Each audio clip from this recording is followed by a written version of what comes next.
The year is 1211.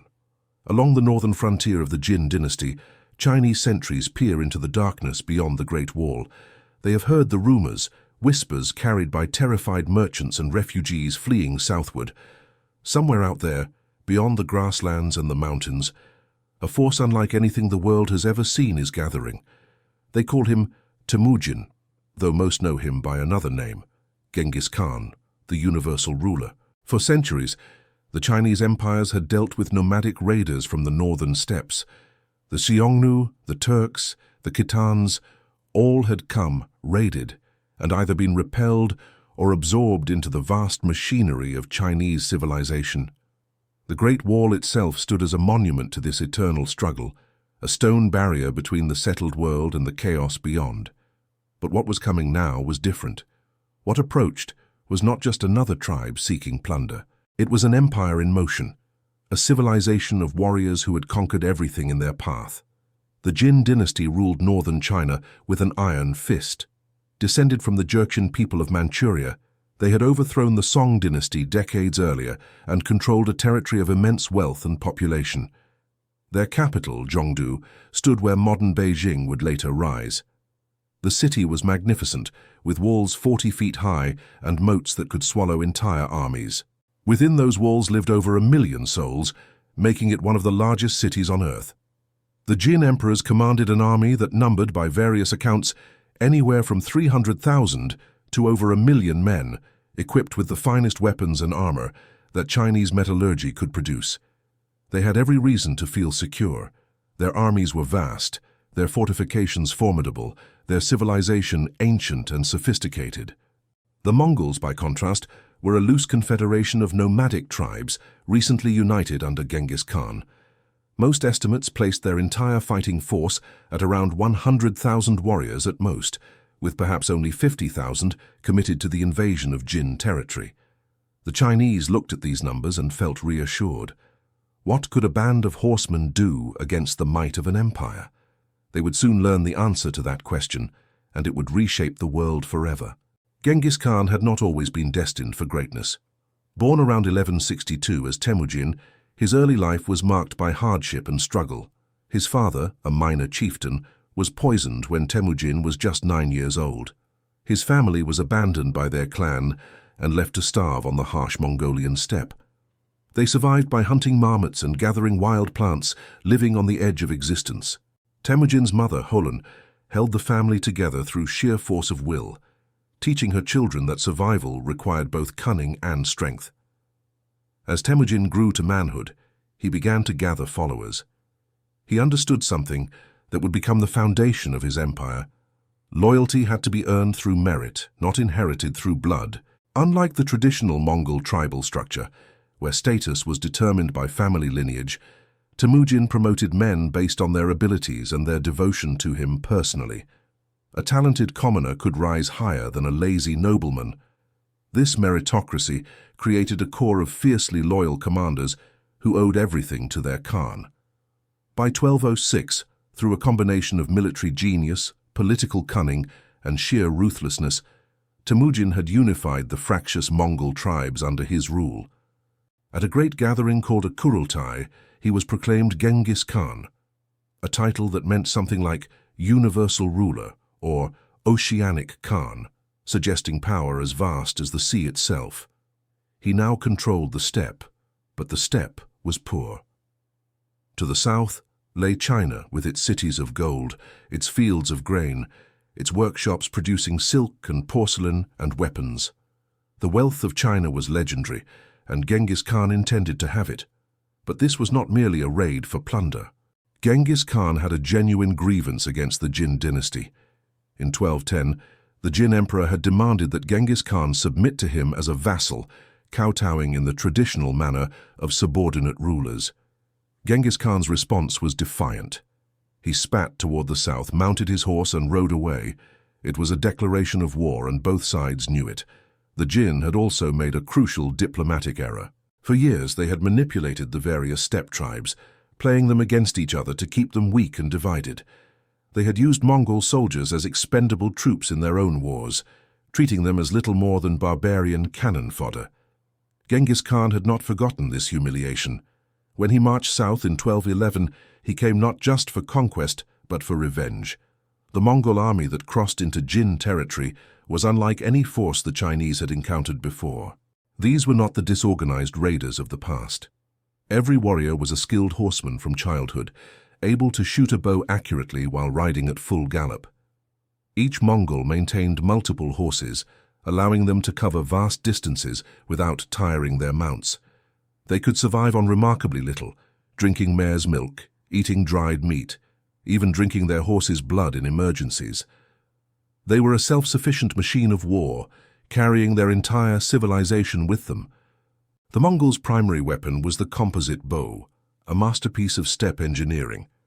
Made from layers of wood, horn, and sinew, these bows were incredibly powerful, with a range and penetrating power that exceeded most contemporary weapons. A Mongol archer could shoot accurately at distances of up to 300 yards, and their arrows could pierce armor at closer ranges. Each warrior carried 2 bows, one for long-range shooting, one for close combat, and 60 arrows in their quiver. But the Mongols' greatest weapon was not their equipment. It was their tactics. Genghis Khan had organized his army using a decimal system. The basic unit was the arban, a squad of 10 men who fought together and shared responsibility for each other's actions. 10 arbans made a zun, 100 men, 10 zuns made a mingan, 1,000 men, 10 mingans made a tumen, 10,000 men, the largest permanent formation. This organization allowed for remarkable flexibility and coordination. Orders could flow down the chain of command rapidly, and units could split off and reform with practiced ease. The Mongols used their mobility to devastating effect. They would feign retreats, drawing enemy forces out of position, then wheel and surround them. They used their superior horsemanship to choose when and where to fight, engaging when they had the advantage and withdrawing when they did not. They gathered intelligence obsessively, using scouts and spies to map terrain and identify enemy weaknesses. They were masters of psychological warfare, spreading terror through ruthless treatment of cities that resisted while showing mercy to those that surrendered quickly. As the Mongol army poured through the passes in the Great Wall, the Jin commanders mobilized their forces. The Chinese had numbers on their side, and they had fortifications. Their strategy was to hold the Mongols at the wall and at fortified cities, forcing them to exhaust themselves in siege warfare. Nomads, the Jin generals believed, knew nothing of siegecraft. They would break themselves against Chinese walls, and then the Jin armies would ride out and destroy them in the open field. This assessment was both right and wrong. It was true that the early Mongol forces lacked siege equipment and experience in storming fortified cities. The first year of the war saw the Mongols raid deeply into Jin territory, defeating every army sent against them in open battle, but failing to take major fortified positions. They would surround a city, find they could not breach its walls, and eventually withdraw, taking slaves and plunder with them. But Genghis Khan was learning. After each campaign season, he gathered his commanders and discussed what had worked and what had failed. He began to recruit Chinese engineers and siege experts, promising them wealth and position if they would serve him. He captured Chinese soldiers with technical knowledge and offered them a choice: share your expertise or die. Many chose to live. Slowly, the Mongol army transformed, incorporating siege weapons and techniques while retaining their mobility and tactical flexibility. The Jin defenders won battles, sometimes significant ones, but they were losing the war. Every field army they sent out was defeated. The Mongols seemed to be everywhere at once, striking at unexpected locations, ravaging the countryside, then vanishing before reinforcements could arrive. The Jin strategy of static defense was failing because the Mongols simply bypassed strong points, devastating everything else. By 1213, the situation had become desperate for the Jin dynasty. Mongol armies had ravaged the northern provinces. Entire regions had been depopulated. Refugees flooded southward, bringing tales of horror. The Jin court was in disarray, with generals blaming each other for the defeats and officials arguing over strategy.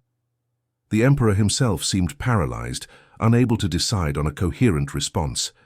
And then, Genghis Khan made his move toward Jongdu itself, the great capital, the city that housed 1 million people, the heart of the Jin dynasty. The siege that would follow would demonstrate just how far the Mongols had come in adapting to Chinese warfare. It would show the world that no wall was high enough, no city too large to resist the storm from the steppe. The defenders of Jongdu looked out from their walls at the Mongol encampment surrounding the city. They saw the siege towers being constructed, the catapults being assembled, the tunnels being dug, and they realized, perhaps for the first time, that these were not simple barbarians. These were sophisticated warriors who learned from every encounter, who adapted and evolved. The Jin had been fighting the last war, expecting nomadic raiders. Instead, they faced something new, a hybrid force that combined steppe mobility with Chinese siegecraft, creating a military system more effective than either culture had produced alone. Inside the city, supplies began to run low. The Mongols had cut all the roads, and no relief force could break through. Starvation set in gradually, then accelerated. The wealthy ate their reserves while the poor began to die in the streets. Disease followed famine, as it always does when too many people are packed into too small a space with inadequate food and water. The bodies piled up faster than they could be buried. The Jin generals sent out sorties, desperate attempts to break the siege or at least secure supplies. Each time the Mongols fell back, allowed the Chinese forces to extend themselves, then surrounded and destroyed them. It was the same pattern that had played out across the northern provinces, but now compressed into the space around a single city. Every soldier who fell could not be replaced. Every bushel of grain consumed brought them closer to surrender, and still, the city held. The walls had not been breached, the garrison still fought. Hope remained that somehow relief would come, that the Mongols would make a mistake, that disease or lack of supplies would force them to withdraw. The defenders of Jongdu could not know that they were witnessing the emergence of a new kind of warfare, one that would dominate the 13th century and change the course of world history. The stage was set for one of the most consequential sieges in human history. 1 million Chinese behind walls that had never fallen, facing 50,000 Mongols who had never failed to take what they wanted. Something had to give. The city of Jongdu sprawled across the northern Chinese plain like a geometric dream made manifest. Its walls formed a perfect rectangle, each side measuring approximately 5 miles in length, creating a perimeter of roughly 20 miles of fortification. These were not simple walls. They rose 40 feet into the air, constructed of rammed earth covered with fired brick, thick enough at the base that 20 horses could ride abreast along the top. Every 200 yards, a tower jutted outward, providing overlapping fields of fire for archers and allowing defenders to shoot down at anyone attempting to scale the walls or undermine them. The walls themselves were merely the outer layer of the city's defenses. Beyond them lay a moat, 60 feet wide and 30 feet deep, fed by channels from the nearby rivers. The water was not decorative. It was a killing ground. Anyone attempting to cross it would be exposed to arrow fire from the walls for precious minutes, weighed down by armor and equipment, struggling through water or mud.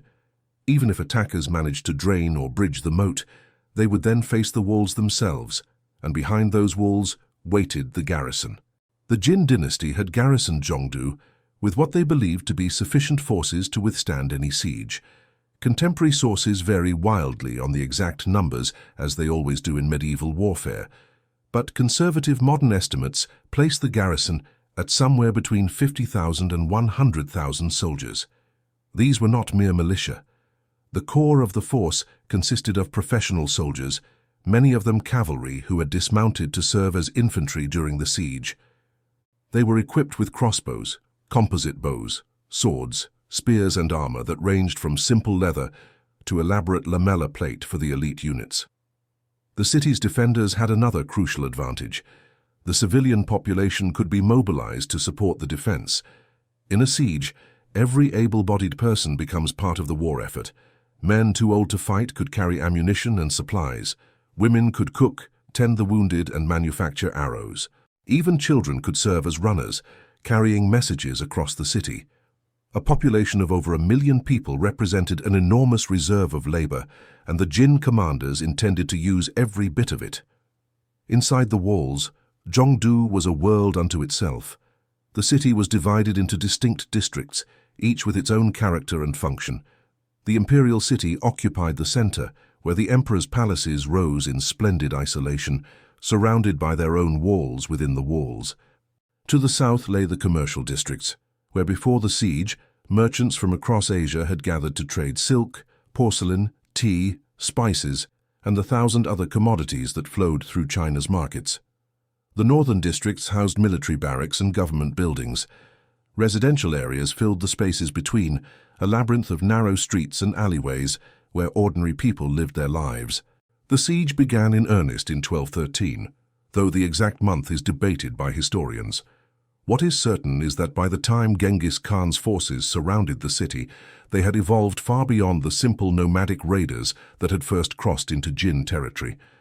The Mongol army that invested Jongdu was a sophisticated force, incorporating lessons learned from 3 years of warfare in China and bringing together the martial traditions of the steppe with the technical knowledge of Chinese civilization. Genghis Khan himself did not personally direct the siege for its entire duration. The great Khan had to manage an empire that stretched from Korea to Central Asia, dealing with rebellions, planning future campaigns, and maintaining the political structure that held his confederation together. Instead, he entrusted the siege to his most capable commanders, men who had proven themselves in countless battles and who understood both Mongol tactics and Chinese defenses. The Mongol force surrounding Jongdu numbered somewhere around 50,000 warriors, though this figure fluctuated as units were rotated in and out, sent to deal with relief forces or dispatched to ravage the surrounding countryside. By the standards of the time, this was a substantial army, but it was still vastly outnumbered by the combined garrison and population of the city. The mathematics of siege warfare seemed to favor the defenders. History had shown repeatedly that a well-fortified city could hold out against forces many times larger than their garrison, especially if they had adequate supplies. But the Mongols had learned to turn the city's strengths into weaknesses. That enormous population? It had to eat. Every day, 1 million people consumed vast quantities of food. The city's granaries had been well stocked before the siege began, but no city could store enough food to feed 1 million people indefinitely. The Jin officials had calculated that their supplies would last for months, perhaps even a year, if they implemented strict rationing. What they had not anticipated was the completeness of the Mongol blockade. The Mongols deployed their forces in a loose ring around Jongdu, establishing fortified camps at key points and maintaining mobile patrols between them. This was not the tight circumvallation that Roman legions might have constructed, with continuous walls and trenches surrounding a besieged city. The Mongol approach was more flexible and better suited to their strengths. They controlled the roads and the countryside, intercepting any supplies trying to reach the city and defeating any relief forces before they could reach the walls. Their superior mobility meant that they could concentrate forces rapidly wherever needed, responding to any breakout attempt or relief column. Chinese sources describe the Mongol siege works with a mixture of fear and grudging respect. The Mongols had learned quickly. They constructed siege towers, massive wooden structures on wheels that could be rolled up to the walls, theoretically allowing attackers to fight the defenders at eye level rather than from below. They built catapults and trebuchets, great engines that hurled stones and incendiaries into the city. Some of these siege weapons were of Chinese design, built by captured engineers or defectors who had thrown their lot in with the Mongols. Others were innovations combining steppe ingenuity with Chinese technical knowledge. The most terrifying weapons in the Mongol arsenal were the fire projectors. These devices, ancestors of later flamethrowers and rockets, hurled burning naphtha and other incendiaries toward the walls and into the city. The Chinese had their own fire weapons, of course. They had invented gunpowder, after all, though it was not yet used for cannons or handguns. The siege of Jongdu saw some of the earliest uses of gunpowder weapons in warfare, with both sides employing primitive bombs and fire lances that shot flames and shrapnel. The archaeological evidence from Jongdu is fragmentary, as the city was largely destroyed and later rebuilt as Beijing. But what remains tells a story of desperate defense and relentless assault. Arrowheads by the thousands have been recovered, both Mongol and Chinese types, showing the intensity of the missile exchanges. The walls bear traces of fire damage and impacts from siege engines. Beneath the modern city, Excavations have uncovered mass graves from this period, filled with the bones of those who died during the siege, though whether from combat, disease, or starvation is often impossible to determine. Life inside the besieged city descended into nightmare by increments. At first, the Jin officials maintained order through a combination of military discipline and rationing systems. Each household received a daily allotment of grain, calculated to keep people alive while stretching the supplies as long as possible. The wealthy, of course, had their own private stores and could supplement the official rations, at least initially. Markets continued to function, though prices began to rise as scarcity set in. As the weeks turned into months, the situation deteriorated. The official rations were cut, then cut again. People began to starve, slowly at first, then more rapidly. The poor died first, as they always do in such situations. Bodies appeared in the streets each morning, people who had simply run out of strength during the night. The authorities organized burial details, but as the death toll mounted, they could not keep pace. Mass graves were dug outside the walls, but even accessing them became dangerous, as Mongol archers targeted anyone who ventured too far from the fortifications. Disease followed famine with grim inevitability. When people are weakened by hunger, their immune systems fail, and infections that might otherwise be minor become lethal. Typhus, dysentery, and other diseases swept through the crowded districts. The wealthy retreated into their compounds, trying to isolate themselves from the contagion, but disease respects no walls. Even the imperial palace was not immune. Officials and courtiers fell ill and died, their places taken by survivors who wondered if they would be next. The garrison faced its own crisis. Soldiers, like everyone else, needed to eat, and they received better rations than civilians, but even those rations were being reduced as supplies dwindled. Worse, the soldiers could see what was happening to the city they were defending. They watched civilians starve. They saw their own families go hungry if they had relatives in Jongdu. The question began to circulate, whispered at first, then spoken more openly. What were they fighting for? The Jin emperor seemed remote, sheltered in his palace, while ordinary people died in the streets. The court officials who issued orders had not missed meals. The aristocrats who demanded continued resistance had stockpiled their own supplies. Morale, that intangible but crucial factor in warfare, began to crack. Desertion became a problem. Soldiers would slip away in the night, trying to escape through the Mongol lines. Most were caught and killed, but some succeeded, and their success encouraged others to try. The Jin commanders responded with harsh discipline, executing deserters when they were caught, and threatening collective punishment for units that showed signs of wavering. This restored order in the short term, but deepened the resentment and despair. The Mongols, meanwhile, settled into a patient routine. They had learned that taking a fortified Chinese city by direct assault was costly and often unsuccessful.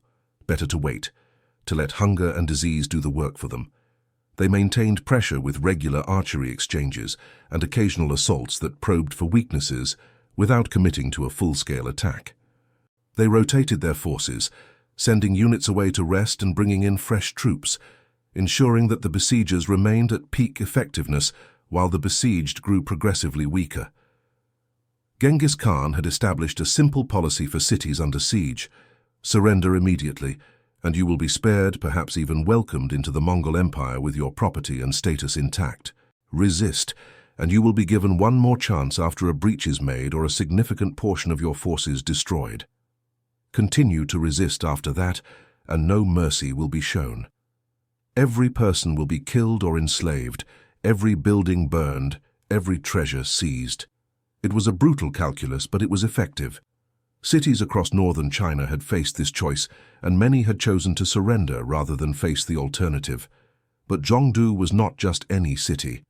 It was the capital of the Jin dynasty, the symbolic heart of their empire. Surrender was not simply a military decision, it was a political and cultural catastrophe. The emperor could not simply open the gates without destroying the legitimacy of his entire regime. So the city fought on, even as the cost mounted day by day. Inside the imperial palace, debates raged among the officials and generals. Some argued for a sortie in force, gathering every available soldier for a desperate breakout attempt, that might at least allow the emperor and court to escape to the south. Others advocated holding out, insisting that relief was coming, that the Mongols would eventually exhaust themselves or be recalled to deal with threats elsewhere. A few voices, speaking quietly and carefully, suggested that perhaps negotiation was possible, that terms might be reached that would save the city even if it meant acknowledging Mongol supremacy. The emperor, Wanyan Yongji, was not a strong ruler. He had come to power in 1208, and his reign had been marked by indecision and poor judgment. He had been the one who demanded that Genghis Khan submit to him, the decision that had helped trigger this war. Now faced with the consequences of that arrogance, he wavered between defiance and despair. The court was divided, with factions maneuvering for advantage, even as the city died around them. In times of crisis, strong leadership is essential, and the Jin dynasty found itself lacking. Winter arrived in northern China like an executioner, cold and merciless. The year was turning from 1213 to 1214, and the siege of Jongdu entered its most terrible phase. Inside the city walls, people burned furniture to stay warm. They burned their homes, tearing down abandoned buildings for firewood. The smoke from thousands of fires rose into the grey sky, visible for miles across the frozen plain. The Mongols in their camps watched that smoke and knew that the city was consuming itself. The cold made everything worse. Hunger is always terrible, but hunger in winter is a special kind of agony. The body needs more calories to maintain its temperature, even as food becomes scarcer. People huddled together for warmth, sharing body heat in crowded rooms, but this crowding only accelerated the spread of disease. Typhus thrived in such conditions. So did pneumonia and influenza. The death toll, already horrific, accelerated. Contemporary Chinese chronicles describe scenes that still disturb readers 8 centuries later. Families faced impossible choices. When there was only enough food to keep some members alive, who should eat and who should starve? Parents gave their rations to their children, then grew too weak to care for them. Children watched their parents waste away, unable to help. The elderly, understanding that they had the least chance of survival, sometimes walked out into the cold and simply did not return. And then, inevitably, the taboo was broken. People began to eat human flesh. It started with the dead, those who had succumbed to starvation or disease. The starving told themselves that the dead no longer needed their bodies, that survival justified everything. But once that boundary was crossed, it became easier to cross the next one. There are accounts, disputed by some historians, but reported in multiple sources, of people being killed for food. The social fabric that holds civilization together was tearing apart. The Jin officials tried to maintain order, but their authority was crumbling along with everything else. Public executions of looters and criminals continued, but they had lost their deterrent effect. What was the threat of death to people who were dying anyway? The garrison still held the walls, but the soldiers were as hungry as everyone else, and their loyalty was increasingly questionable. Some units remained disciplined, held together by strong commanders and mutual bonds forged in training and combat. Others began to fragment, with soldiers looking to their own survival rather than their duty. Outside the walls, the Mongols endured their own hardships, but these were incomparably less severe. They had access to the surrounding countryside and could hunt, forage, and requisition supplies from the conquered territories. Their mobile lifestyle and smaller numbers meant they could sustain themselves more easily than 1 million people trapped in one location. More importantly, they had hope and momentum.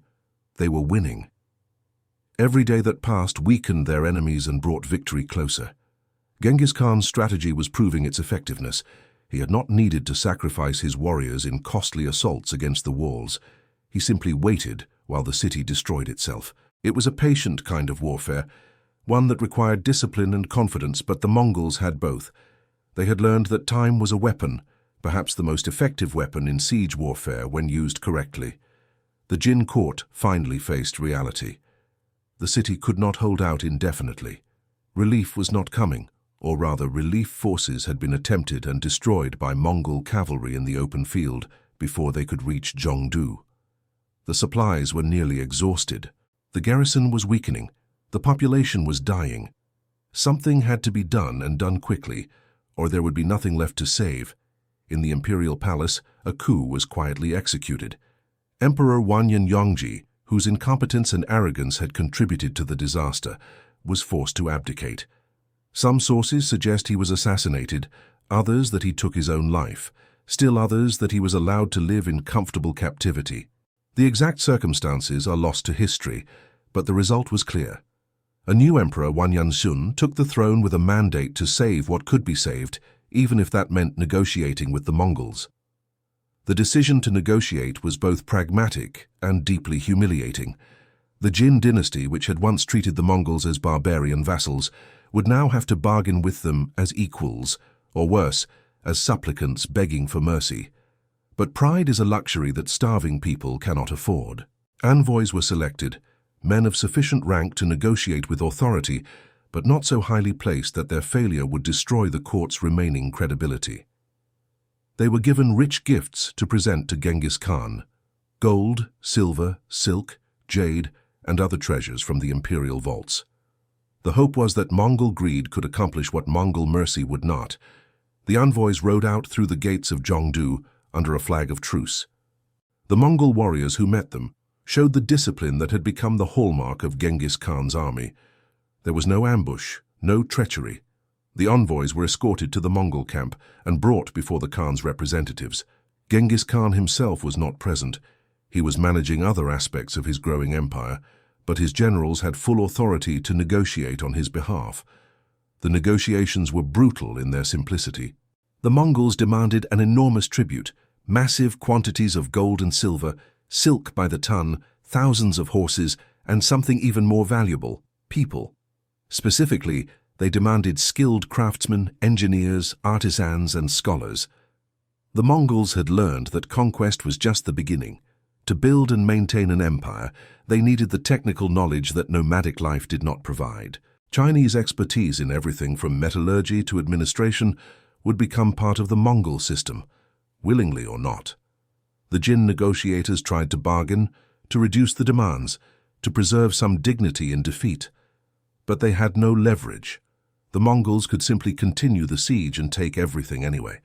The only question was whether the Jin wanted to survive the experience. Slowly, painfully, an agreement took shape.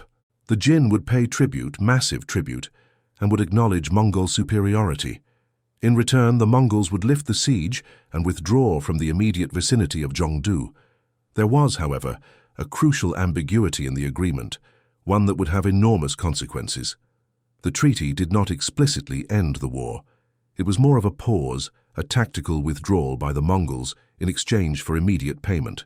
The Jin seemed to have hoped that this would be the end, that having extracted such wealth, the Mongols would be satisfied and return to their steppes.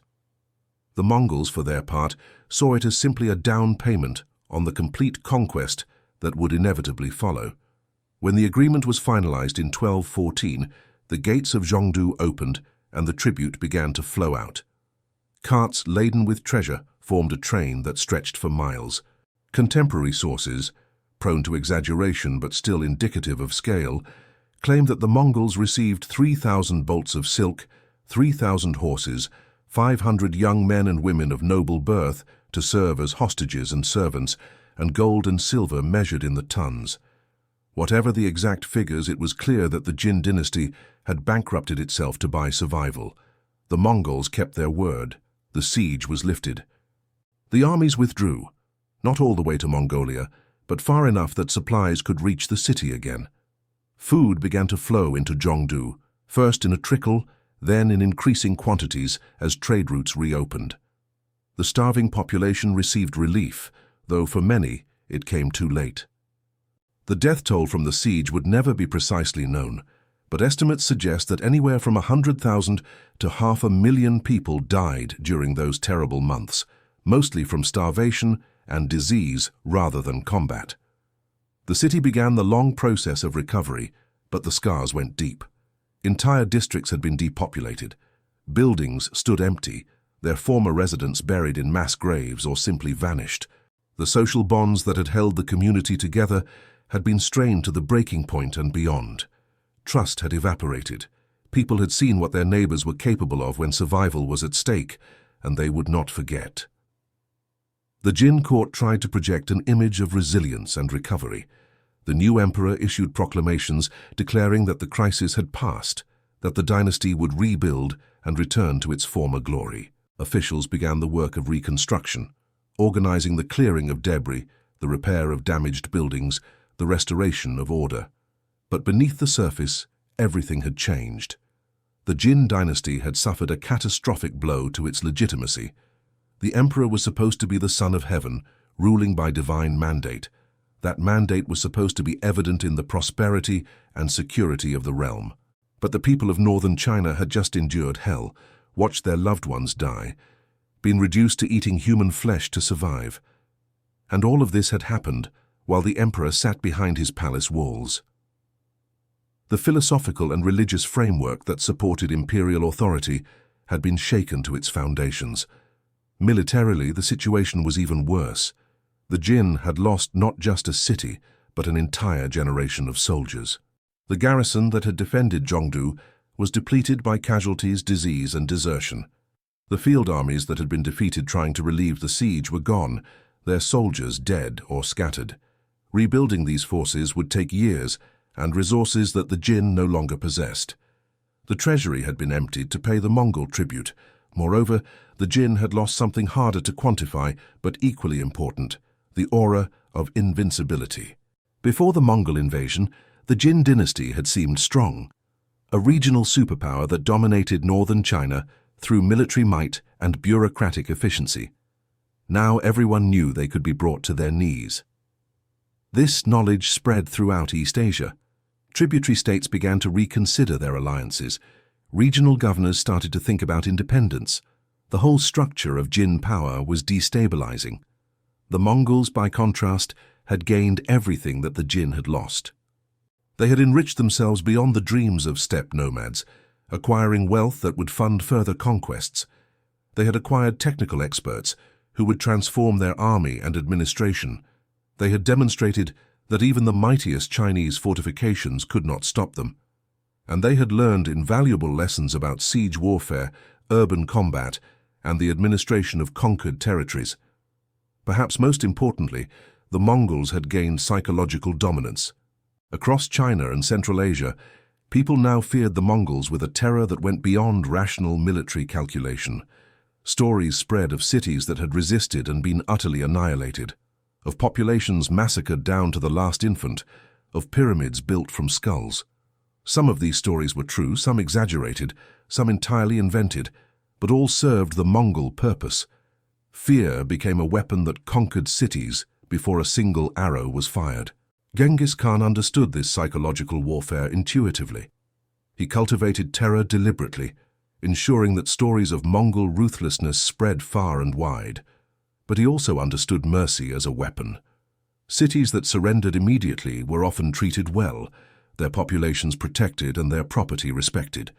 This created a calculation in the mind of every governor and general who faced a Mongol army: resist and face annihilation, or surrender and possibly survive. Many chose survival. In Jongdu, as spring arrived in 1214 and the city began to recover from the horror of the siege, the Jin officials tried to convince themselves that the worst was over. They had paid the tribute. The Mongols had withdrawn.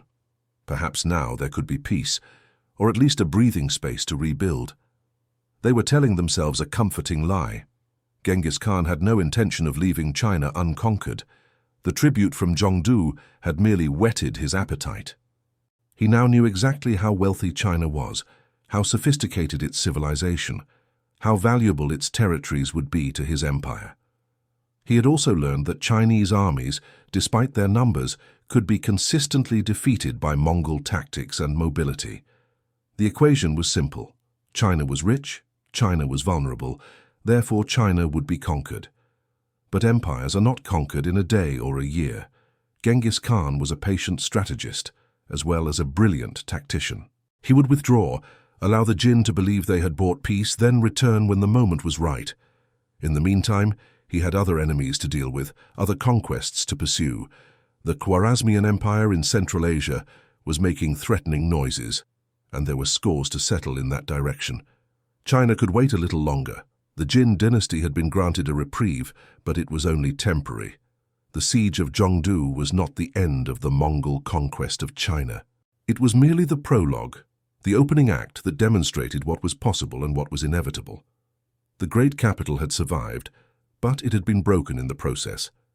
And everyone involved, Chinese and Mongol alike, knew that the Mongols would be back. In the camps and palaces, the streets and monasteries, people tried to return to normal life. Markets reopened. Farmers returned to their fields. Children were born to replace those who had died, though not quickly enough to restore the population. The machinery of government creaked back into motion. But nothing was normal, and everyone knew it. The world had changed during those months of siege, changed in ways that could not be undone. The survivors of the siege would carry their trauma for the rest of their lives.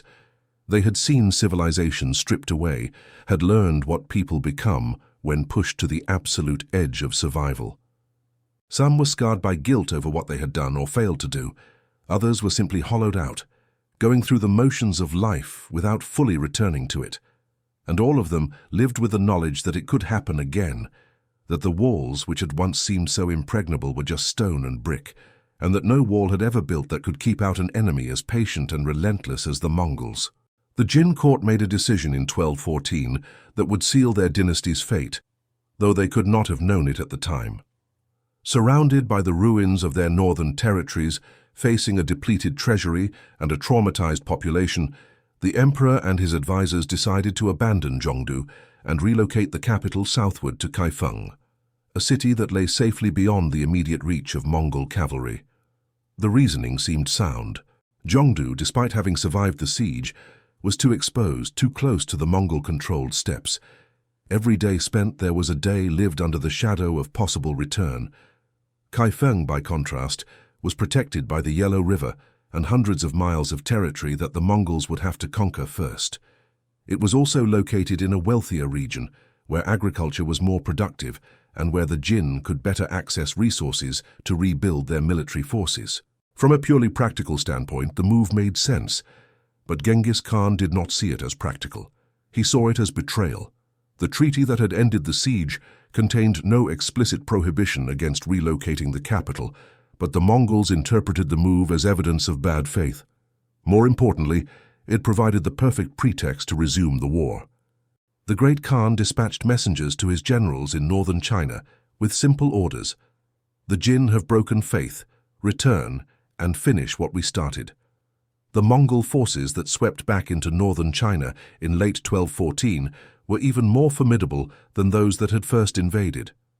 They had spent the intervening months absorbing the lessons of the previous campaigns, incorporating captured siege equipment and Chinese technical experts into their forces, and training in the tactics that had proven most effective.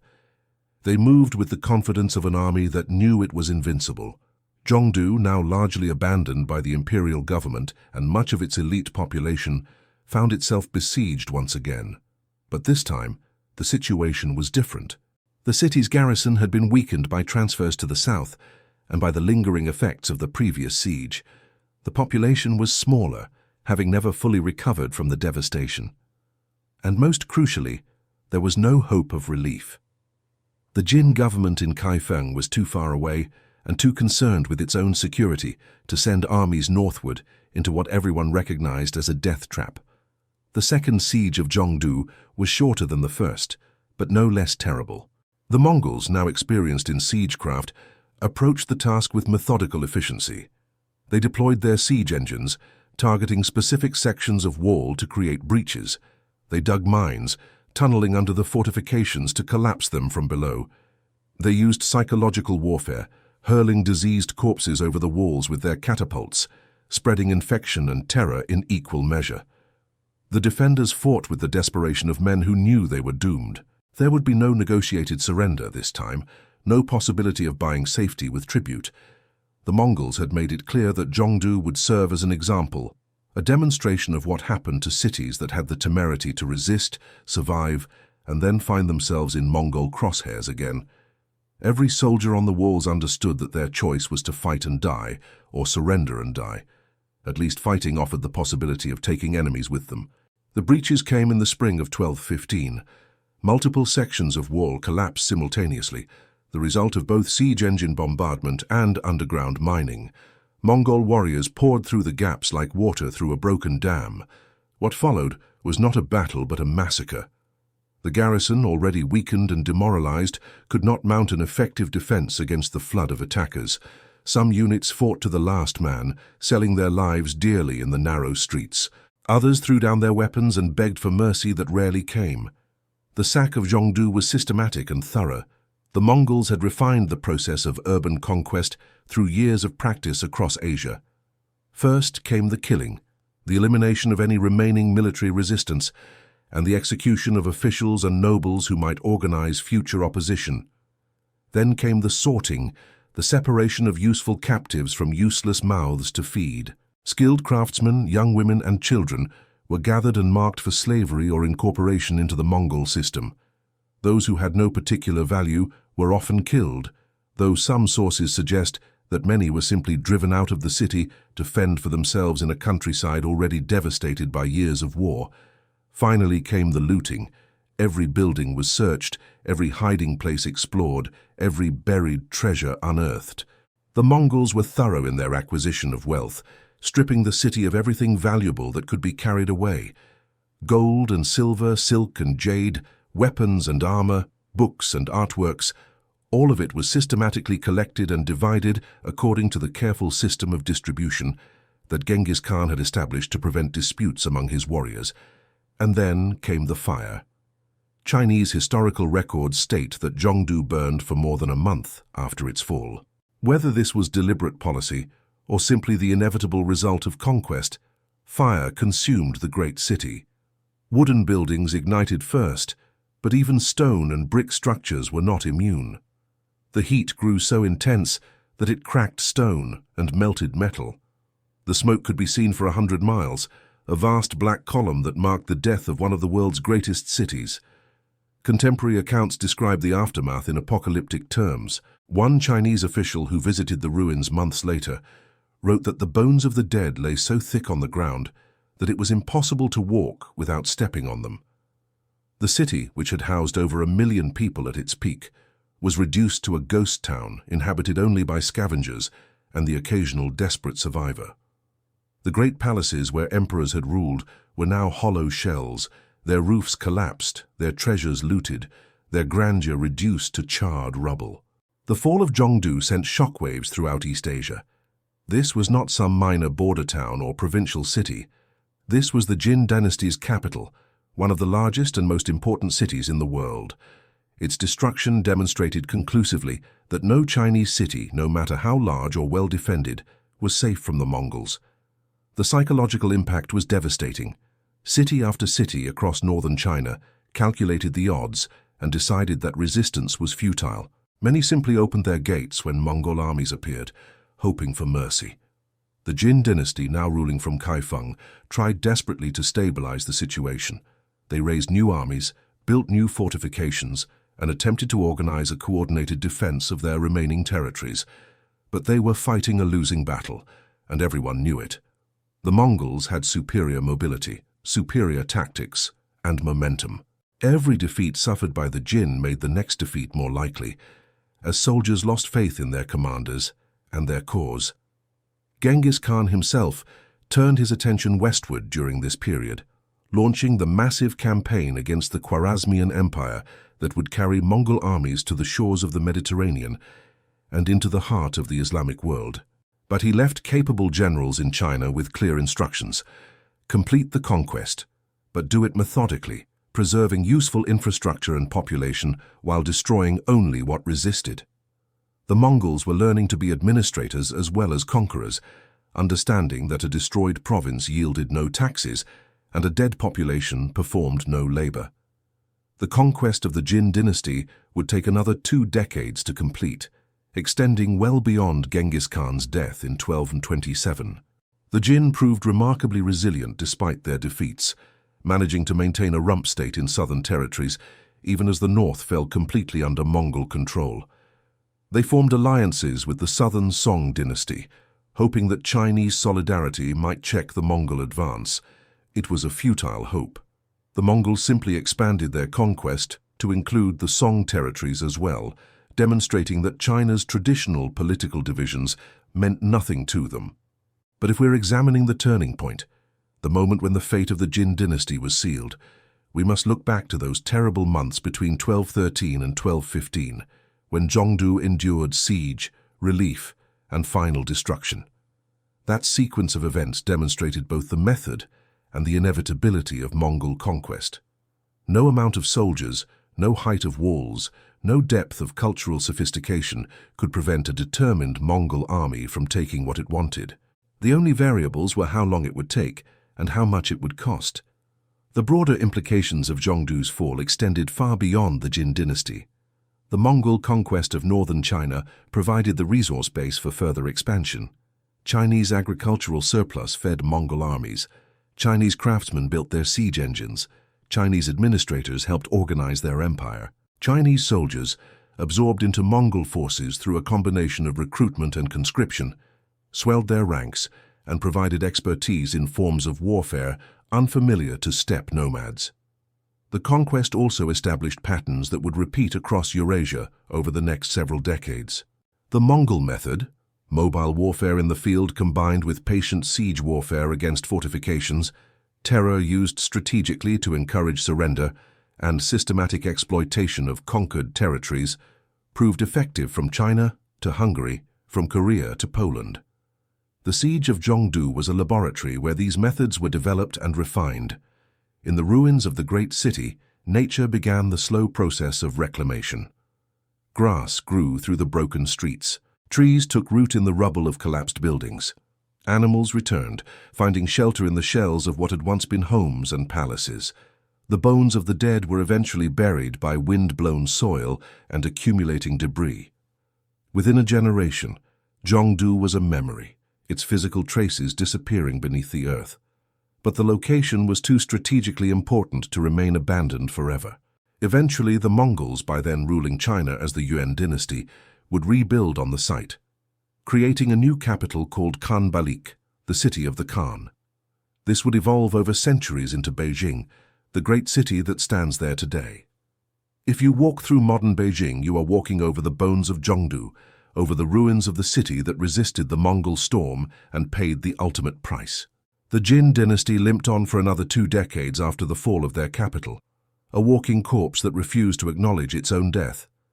Emperor followed emperor, each facing the same impossible situation: shrinking territory, dwindling resources, and the constant pressure of Mongol armies that never seemed to stop coming. They fought bravely, sometimes brilliantly, winning battles that demonstrated Chinese military prowess had not entirely evaporated. But they won battles while losing the war, a slow bleeding out that could only end one way. The final destruction of the Jin came in 1234, when combined Mongol and Song dynasty forces overwhelmed the last Jin strongholds. The emperor committed suicide rather than face capture. The dynasty that had once dominated northern China and challenged the Song for supremacy simply ceased to exist. Its territories were divided between the Mongols and the Song, though the Song would soon learn that they had merely helped the Mongols eliminate a buffer state and that they would be next on the list for conquest. The Chinese scholars and officials who witnessed these events struggled to make sense of them within their traditional frameworks of understanding. The cyclical view of history, in which dynasties rose and fell according to the mandate of heaven, seemed inadequate to explain what had happened. The Mongols did not fit into the familiar categories. They were not simply another barbarian dynasty that would be absorbed and civilized by Chinese culture, as had happened so many times before. They were something new, something that threatened to overturn not just political structures, but the entire cultural order. Some Chinese intellectuals concluded that they were witnessing the end of civilization itself, that the Mongol conquests represented a return to chaos and barbarism from which recovery might be impossible. Others, more pragmatic, began to accommodate themselves to the new reality, offering their services to the Mongol conquerors in the hope of preserving something of Chinese civilization even under foreign rule. These men, collaborators in the eyes of some, realists in the eyes of others, would play crucial roles in shaping how the Mongol Empire governed its Chinese territories. The legacy of the siege of Jongdu echoed through Chinese history for centuries. It entered the collective memory as a symbol of catastrophic defeat, of what happened when China was divided and weak in the face of external threats. It became a cautionary tale invoked by emperors and generals, by poets and historians, whenever China faced invasion or internal collapse. Even today, in modern China, the Mongol conquests are remembered with ambivalence. They are part of Chinese history, as the Yuan dynasty is counted among China's imperial dynasties, but they are also remembered as a time of terrible suffering and destruction. For the Mongols, Jongdu represented something different. Proof that their way of warfare could overcome any obstacle, that the great sedentary civilizations of Eurasia were vulnerable despite their wealth and sophistication. The lessons learned at Jongdu would be applied in Baghdad and Kiev, in Samarkand and Lahore, wherever Mongol armies encountered fortified cities that needed to be taken. The siege became part of the institutional memory of the Mongol military, with tactics and techniques passed down through generations of commanders. But perhaps the most profound legacy of Jongdu's fall was what it revealed about the nature of warfare and power in the medieval world. The siege demonstrated that numbers alone did not guarantee victory, that 1 million people behind strong walls could still be defeated by a vastly smaller force if that force possessed superior organization, mobility, and ruthlessness. It showed that psychological warfare, the cultivation of terror, the strategic use of mercy and massacre could be as important as physical weapons. And it proved that adaptation and learning were force multipliers, that an army willing to adopt enemy techniques and incorporate foreign expertise could achieve victories that pure traditional methods could not. The Jin soldiers who died defending Jongdu, the civilians who starved in its streets, the engineers and craftsmen who were carried off into Mongol service, all of them were participants in a transformation of world history, though few of them could have understood it at the time. They were experiencing not just the fall of a city or the defeat of a dynasty, but the emergence of a new kind of empire, one that would dominate Eurasia for more than a century and leave marks on world history that remain visible today. To understand how 50,000 warriors defeated 1 million, we must look beyond the walls of Jongdu and examine the Mongol military system itself. This was not simply an army in the conventional sense. It was an entire society organized for warfare, a civilization that had weaponized every aspect of nomadic steppe life into instruments of conquest. The Mongol war machine represented centuries of accumulated knowledge about survival and combat in the harshest environment on Earth, now directed outward against the settled civilizations that surrounded the steppes. The foundation of Mongol military power was the horse. This seems obvious, perhaps even trivial, but the relationship between Mongol warriors and their mounts went far deeper than simple cavalry tactics. A Mongol child learned to ride before learning to walk properly, spending hours each day on horseback from the age of 3 or 4. By adolescence, a Mongol could perform acrobatic feats on horseback that would terrify and amaze sedentary observers, shooting arrows backward while riding at full gallop, hanging off the side of the horse to present a smaller target, standing on the saddle to gain height for a better shot. Each Mongol warrior maintained a string of horses, typically between 3 and 5 animals, though wealthy warriors might have 10 or more. This practice, called the remuda system, meant that Mongol armies could cover distances that seemed impossible to their enemies. While European or Chinese cavalry had to stop frequently to rest their mounts, Mongol warriors simply switched to a fresh horse and kept moving. Accounts from the period describe Mongol columns covering 60 or even 70 miles in a single day, a pace that allowed them to appear where their enemies least expected them. The Mongol horses themselves were remarkable animals, descended from the wild horses of the Central Asian steppes. They were small by the standards of European war horses or Chinese cavalry mounts, standing only about 13 hands high, roughly the size of a large pony. But what they lacked in size they compensated for in endurance, hardiness, and temperament. These horses could survive on sparse grazing that would starve larger breeds. They could withstand temperature extremes from 40 degrees below zero to over 100 degrees Fahrenheit. They were incredibly sure-footed on rough terrain, and they were calm under combat conditions, trained from birth to ignore the chaos of battle. The symbiotic relationship between warrior and horse extended to every aspect of Mongol life. Mare's milk was fermented into arag, or kumis, a mildly alcoholic beverage that provided nutrition and hydration. In emergencies, warriors could open a vein in their horse's neck and drink the blood, providing sustenance without killing the animal. Horse dung, dried in the sun, provided fuel for fires on the treeless steppe. Even in death, horses provided leather for armor and equipment, sinew for bowstrings and hair for rope. But the horse was only part of the equation. The weapon that made the Mongol warrior truly formidable was the composite bow. This was perhaps the most sophisticated personal weapon of the medieval world, a masterpiece of engineering that took years to construct and a lifetime to master.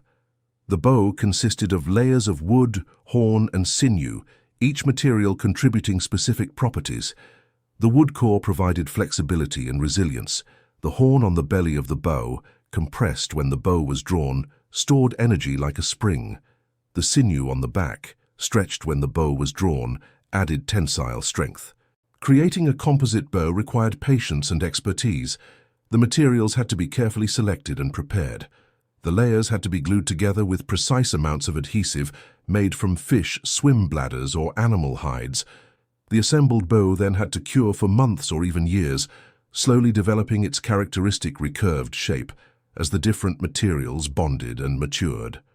A well-made Mongol bow represented dozens of hours of skilled labor and years of waiting. The result was worth the effort. A Mongol composite bow had a draw weight of approximately 160 pounds, far heavier than English longbows or most other contemporary weapons. This enormous draw weight translated into devastating power and range. A skilled Mongol archer could shoot arrows accurately at distances of 300 yards or more. At closer ranges, their arrows could penetrate most armor of the period. Contemporary tests using replica bows have demonstrated that Mongol arrows could pierce chainmail at 200 yards and even puncture some forms of plate armor at close range. The Mongols carried multiple types of arrows for different purposes. Light arrows with small heads were used for long-range shooting and for hunting game. Heavy arrows with broad heads were designed to penetrate armor. Whistling arrows with perforated heads that screamed as they flew were used for signaling and for psychological effect. Fire arrows could set buildings and siege equipment ablaze. A single warrior might carry 60 or more arrows in multiple quivers, and supply trains carried thousands more. The true mastery, however, lay not just in the weapon, but in the training. Mongol children began learning archery as soon as they had the strength to draw a small bow, usually around age 5 or 6. They practiced constantly, shooting at targets while stationary, then while moving, then while on horseback. By the time a Mongol reached military age in his mid-teens, he had been shooting for a decade and had fired tens of thousands of arrows. This was not just skill, it was instinct. Muscle memory burned so deep that aiming and shooting required no conscious thought. The Mongol tactical system built on these foundations of mobility and archery. The basic formation was the standard Central Asian nomadic pattern, light cavalry armed with bows for skirmishing, and heavy cavalry with lances and sabers for shock action. But Genghis Khan had refined and systematized these traditional tactics, adding layers of organization and coordination that transformed a tribal warband into a professional army. The decimal organization system was crucial to this transformation. Every Mongol warrior belonged to an arban, a unit of 10 men. These 10 fought together, trained together, and were collectively responsible for each other's actions. If one man fled in battle, his 9 companions could be punished. This created powerful bonds of mutual obligation and peer pressure that maintained discipline even in the chaos of combat. 10 arbans formed a zun of 100 men, 10 zuns formed a mingan of 1,000, and 10 mingans formed a tumen of 10,000, the standard Mongol field army. This organization allowed for remarkable flexibility. A tumen could operate independently, or multiple tumens could combine for major campaigns. Units could split off to pursue separate objectives, then reunite at a predetermined location. The system was fractal in nature. The same principles of command and control applied at every level, from the 10-man arban to armies of 100,000 warriors. Communication in battle was achieved through a sophisticated system of signals, standards, large poles topped with horsehair or yak tails, marked the position of commanders and indicated unit identities. Drums conveyed basic commands: advance, retreat, halt. Whistling arrows served as long-range signals, their distinctive sound carrying across the battlefield to coordinate maneuvers. At night, fires and lanterns provided visual signals. This communication system allowed Mongol armies to execute complex maneuvers that would have been impossible for less organized forces. The standard Mongol tactical approach combined elements that would be recognizable to any student of cavalry warfare with innovations that were uniquely steppe nomadic. Battles typically began with light cavalry screening the main force, harassing the enemy with archery while gathering intelligence about their formations and dispositions. This phase could last for hours, with Mongol horsemen riding just out of effective range of enemy weapons, shooting arrows and withdrawing before counterattacks could develop. Once the enemy formation had been studied and weaknesses identified, the Mongols would commit to more aggressive action. A favorite tactic was the feigned retreat. Light cavalry would attack, then break off and flee in apparent disorder. Enemy forces, thinking they had gained an advantage, would pursue, and find themselves drawn into a killing zone where heavier Mongol cavalry and fresh light cavalry units surrounded and destroyed them. This tactic worked repeatedly because the desire to pursue a fleeing enemy is deeply ingrained in military psychology, and commanders often could not resist the temptation even when they knew it might be a trap. Another standard tactic was the caracole, a technique borrowed from earlier steppe peoples but perfected by the Mongols. Cavalry units would ride past the enemy formation in a continuous stream, each rider shooting arrows as he passed, then wheeling away to reload while the next rider took his place. This created a continuous shower of arrows that wore down enemy morale and formations without ever committing to close combat. If the enemy stood firm, the Mongols could maintain this harassment indefinitely. If the enemy charged, the Mongols simply withdrew, using their superior mobility to stay just out of reach. When the Mongols did engage in close combat, they were equally formidable. The heavy cavalry, though a minority of the force, were heavily armored in lamella or scale armor made from leather or iron plates laced together. They carried lances, sabers, maces, and sometimes axes. Their horses were also armored, at least partially, with leather or felt barding that protected the animal's chest and flanks. These shock troops were used to break already weakened enemy formations or to exploit gaps created by the light cavalry's archery. The Mongol obsession with intelligence gathering was another factor in their success.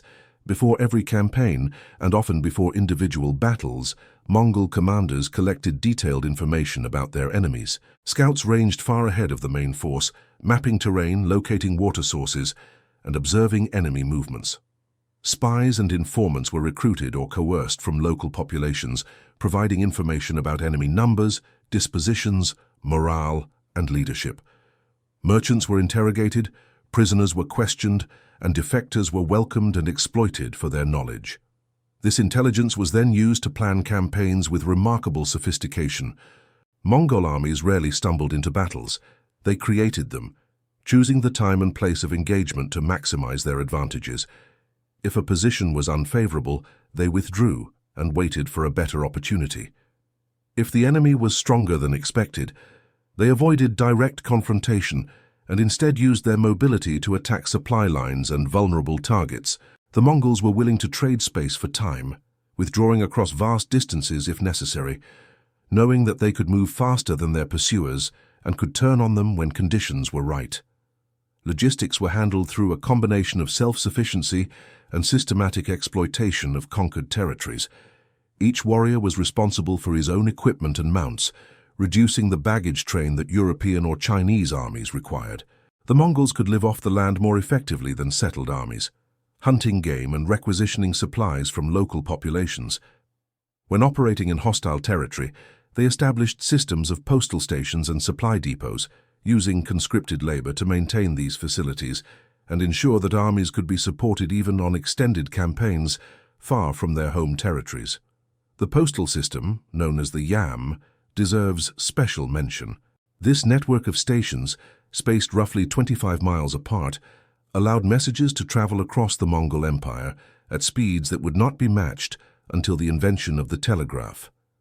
A messenger could change horses at each station, maintaining a gallop for days on end. Urgent messages could cross from Mongolia to Eastern Europe in a matter of weeks, a journey that might take merchants months.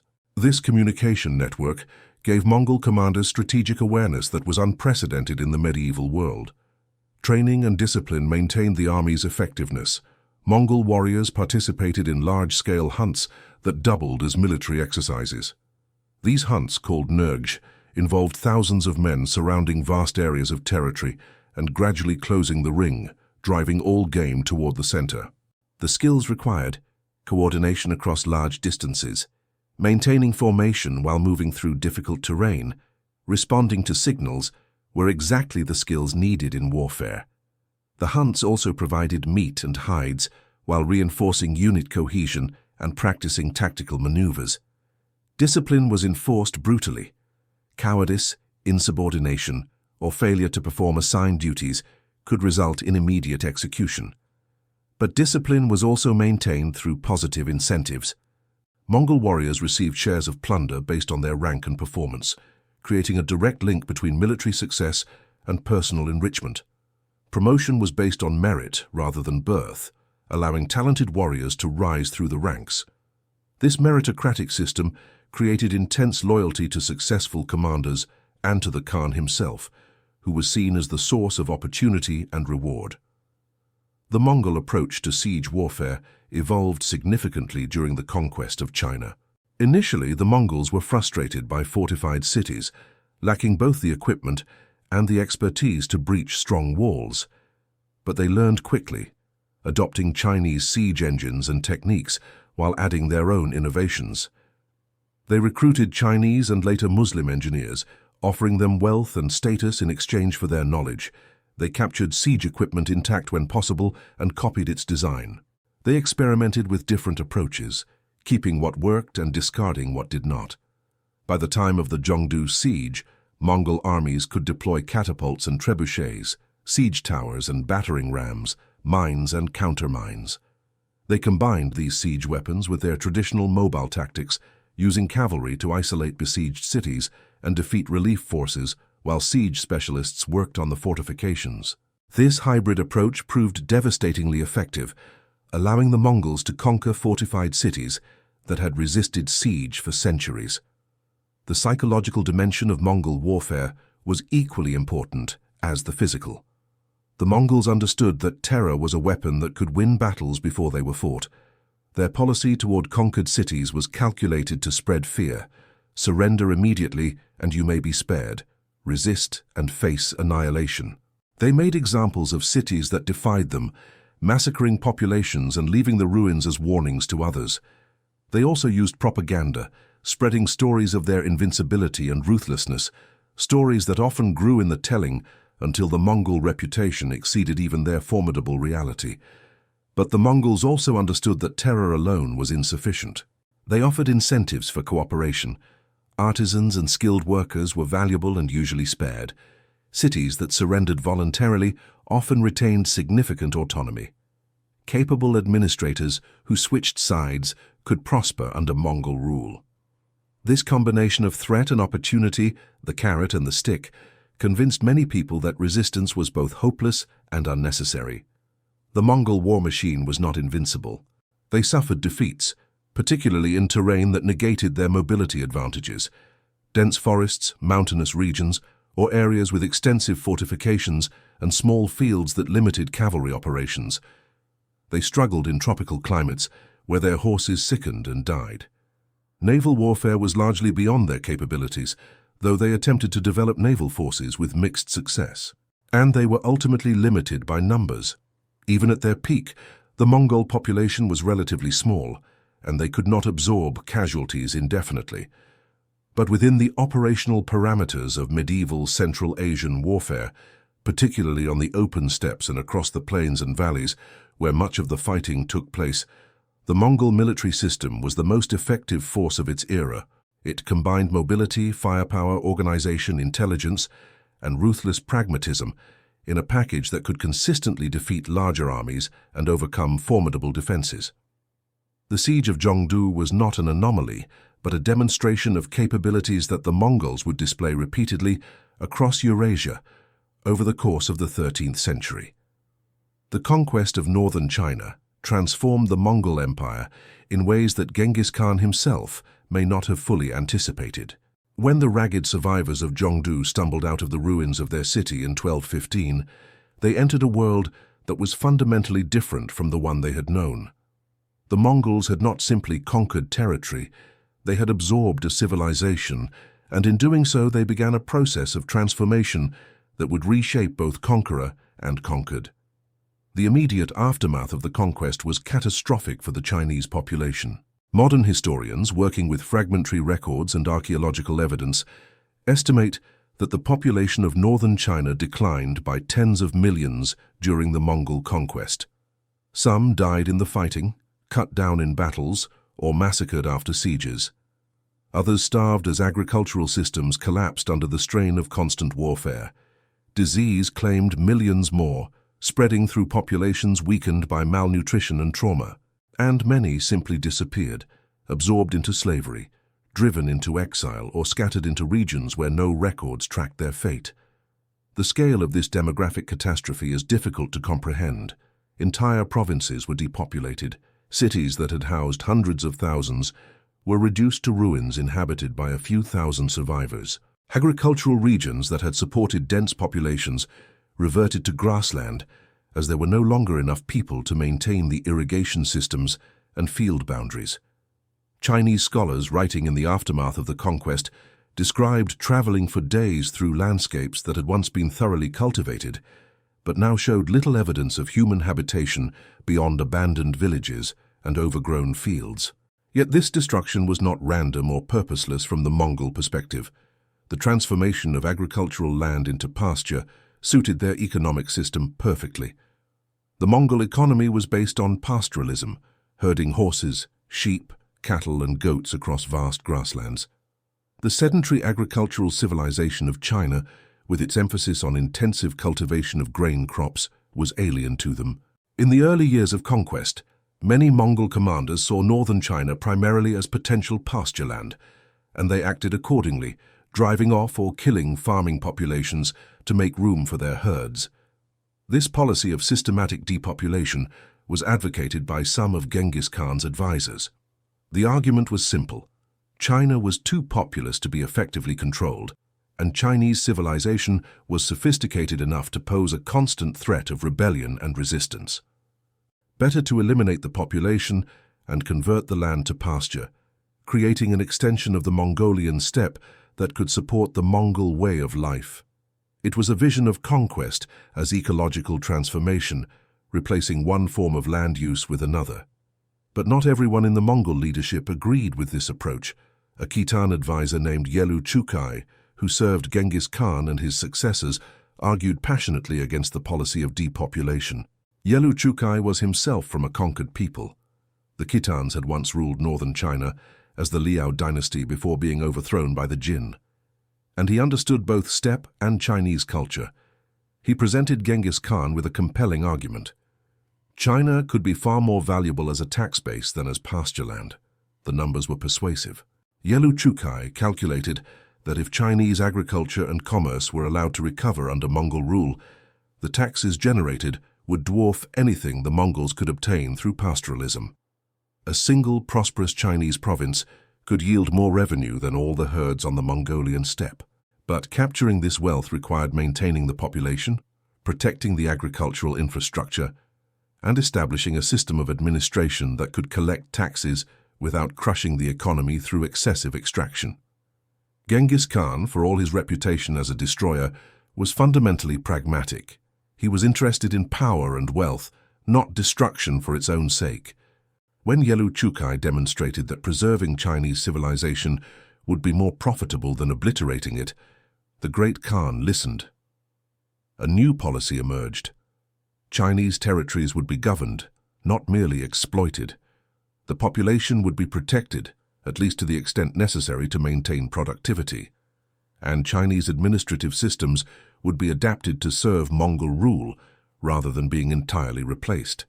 This decision had profound consequences. It meant that the Mongols needed to become administrators as well as conquerors to learn the complexities of governing a sophisticated sedentary civilization.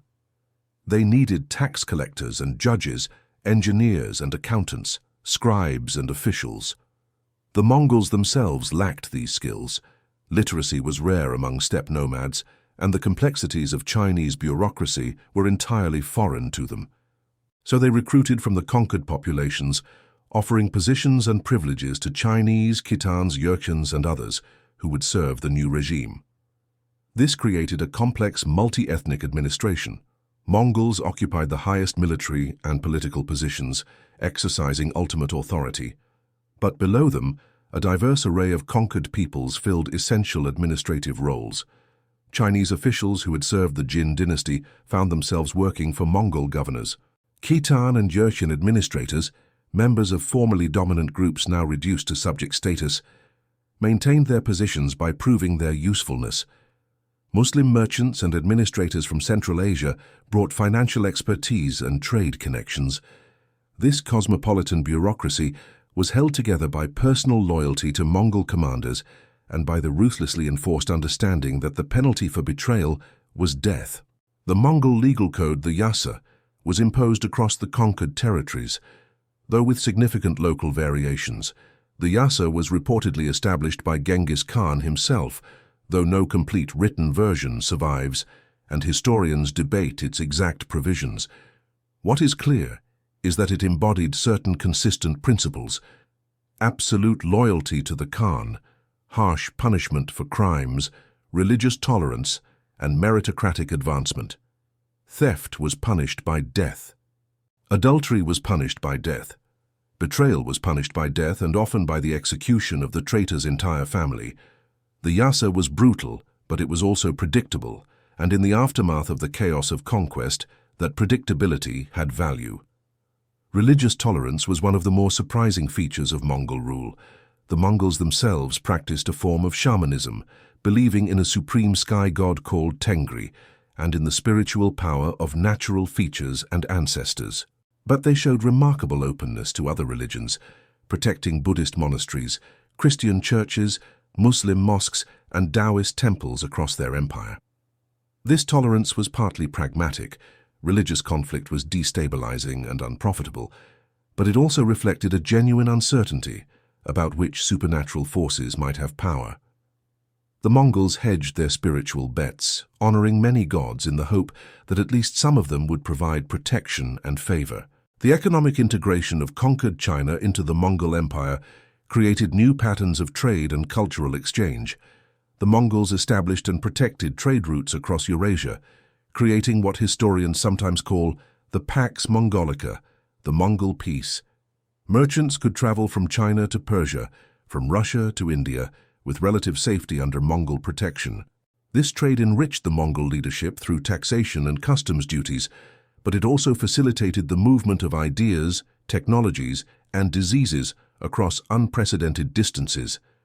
Chinese technologies began flowing westward along these trade routes: printing, gunpowder, the compass, advanced metallurgy. Innovations that had been confined to East Asia now spread across the Mongol Empire and beyond. Muslim astronomers and mathematicians traveled eastward, bringing their knowledge to Chinese scholars. European merchants like Marco Polo journeyed all the way to China, returning with tales that seemed scarcely believable to their contemporaries. The Mongol conquest had, paradoxically, created greater connectivity across Eurasia than had existed when the various regions were independent. But this connectivity came at a terrible price, one that would not become fully apparent until the 14th century. The same trade routes that carried silk and spices also carried pathogens. The Black Death, the devastating pandemic that killed perhaps a third of Europe's population in the mid-1300s, appears to have originated in Central Asia and spread along the trade networks that the Mongol Empire had established and protected. The conquest that created unprecedented intercontinental exchange also created the conditions for unprecedented intercontinental catastrophe. For the Chinese populations living under Mongol rule, life was a complicated mixture of oppression and opportunity. The conquest had been devastating, but once the fighting ended, there were possibilities that had not existed under the Jin dynasty. The Mongol meritocracy, their willingness to employ capable people regardless of ethnic or social background, created opportunities for advancement that Chinese social hierarchies had often denied. A merchant or artisan who proved useful to Mongol administrators could achieve wealth and status that would have been unthinkable under the rigid class system of traditional Chinese society. Yet this came at the cost of accepting foreign domination. Chinese were subject to Mongol law and Mongol governors. They paid heavy taxes to support armies and administrators that enforced their own subordination. They could be conscripted for military campaigns or forced labor on building projects. And they lived with the constant awareness that resistance could bring swift and terrible retribution. The Mongols had established their power through massive violence, and they were willing to employ violence again if their authority was challenged. The cultural impact of Mongol rule on China was profound and complex. On one level, there was significant cultural resistance. Chinese scholars and officials maintained their traditional values and practices, preserving classical learning and cultural forms in deliberate opposition to the barbarian conquerors.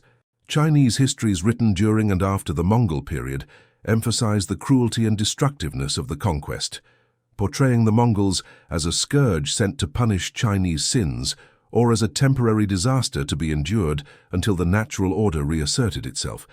But on another level, there was significant cultural adaptation and exchange. Mongol rulers, especially later generations born in China, began to adopt Chinese customs and cultural practices. They sponsored Chinese art and literature. They employed Chinese architectural styles in their palaces. They performed Chinese religious rituals alongside their traditional shamanic practices.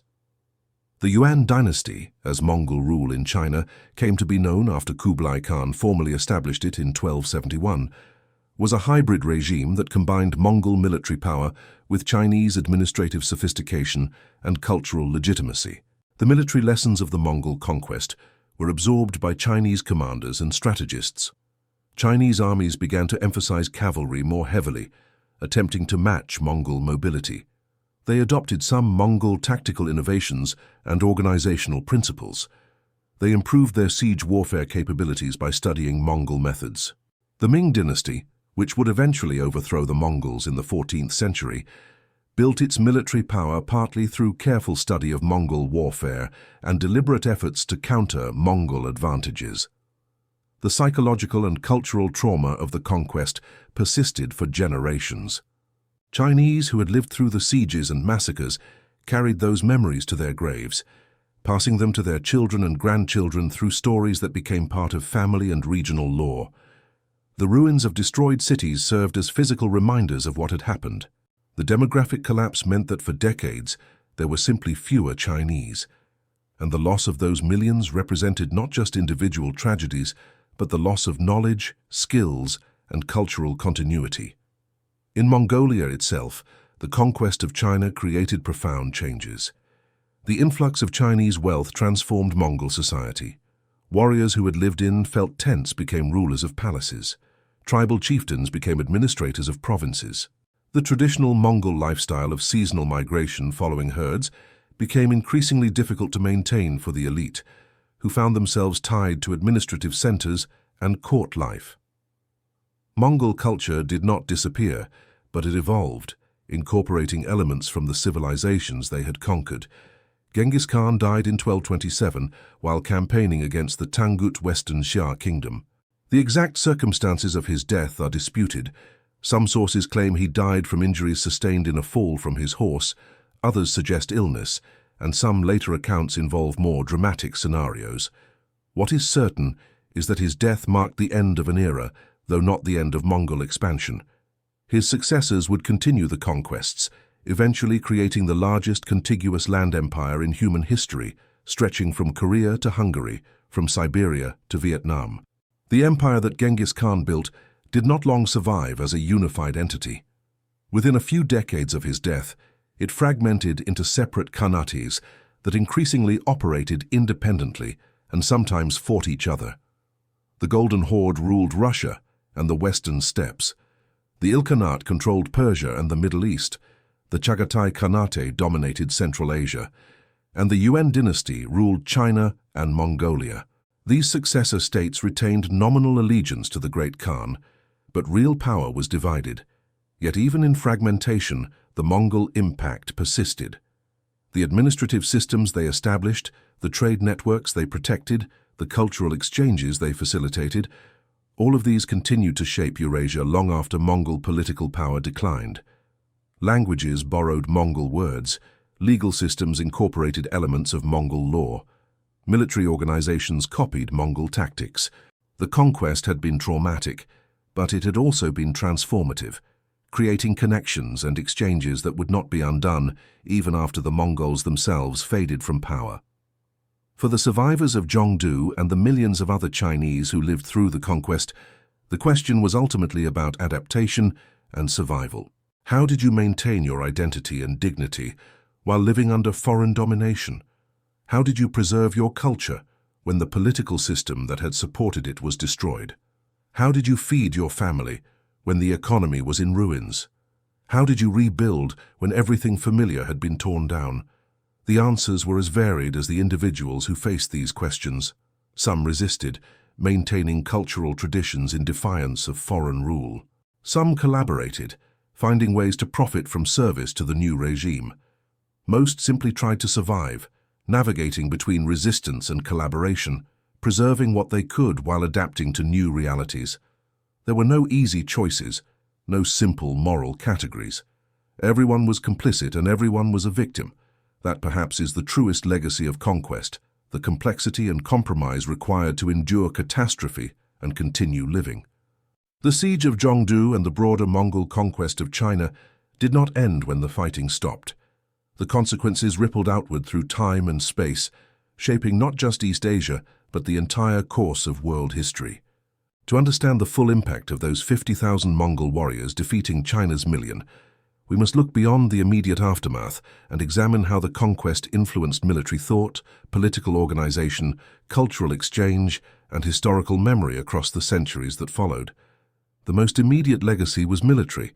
The Mongol conquest demonstrated conclusively that the traditional advantages of sedentary civilizations, larger populations, more sophisticated technology, stronger fortifications, were not guarantees of victory. What mattered was not the size of your army, but its organization, mobility, and adaptability. This lesson was learned by military leaders across Eurasia, and it fundamentally altered how wars were planned and fought for generations. Chinese military thought underwent a significant transformation. Before the Mongol invasion, Chinese strategic thinking had emphasized defense in depth, using fortifications and large infantry armies to absorb and repel nomadic raids. The Great Wall itself embodied this defensive mentality, a physical barrier meant to separate civilization from barbarism. But the Mongols had rendered this strategy obsolete. They had crossed the wall, defeated the armies, taken the cities. Clearly, a new approach was needed. The Ming dynasty, which rose to power in 1368 after driving out the Mongol Yuan dynasty, built its military system on lessons learned from both fighting against and living under Mongol rule. The Ming emphasized cavalry development, creating mounted units that could match at least some of the mobility that had given the Mongols such advantage. They improved their logistics systems, establishing supply depots and communication networks inspired by Mongol models. They developed more sophisticated intelligence-gathering operations, recognizing that information was as important as weapons in determining battlefield outcomes. But the Ming also recognized that they could not simply copy Mongol methods. China's geography, economy, and culture were fundamentally different from the Mongolian steppes. So the Ming developed a hybrid military system that combined mobile cavalry forces with reformed infantry armies, powerful artillery, and an extensive system of fortifications. They rebuilt and strengthened the Great Wall, not as the primary line of defense, but as part of a layered defensive system that included mobile field armies capable of engaging threats before they reached the walls. This fusion of defensive and offensive capabilities, of Chinese and Mongol military principles, characterized East Asian warfare for centuries. The Manchu conquest of China in the 17th century, creating the Qing dynasty, followed patterns that echoed the Mongol conquest 400 years earlier.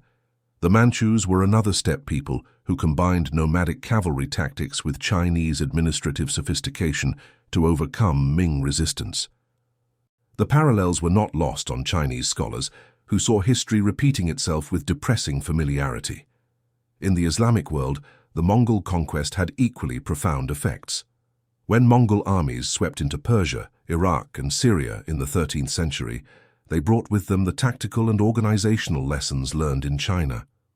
The sack of Baghdad in 1258, when Mongol forces under Hulagu Khan destroyed the Abbasid Caliphate and killed the Caliph, was in many ways a repetition of what had happened at Jongdu.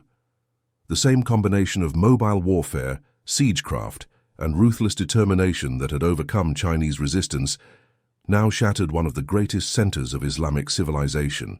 Muslim military leaders studied the Mongol methods intensely, particularly the Mamluk Sultanate of Egypt, which successfully resisted Mongol expansion at the Battle of Ain Jalut in 1260.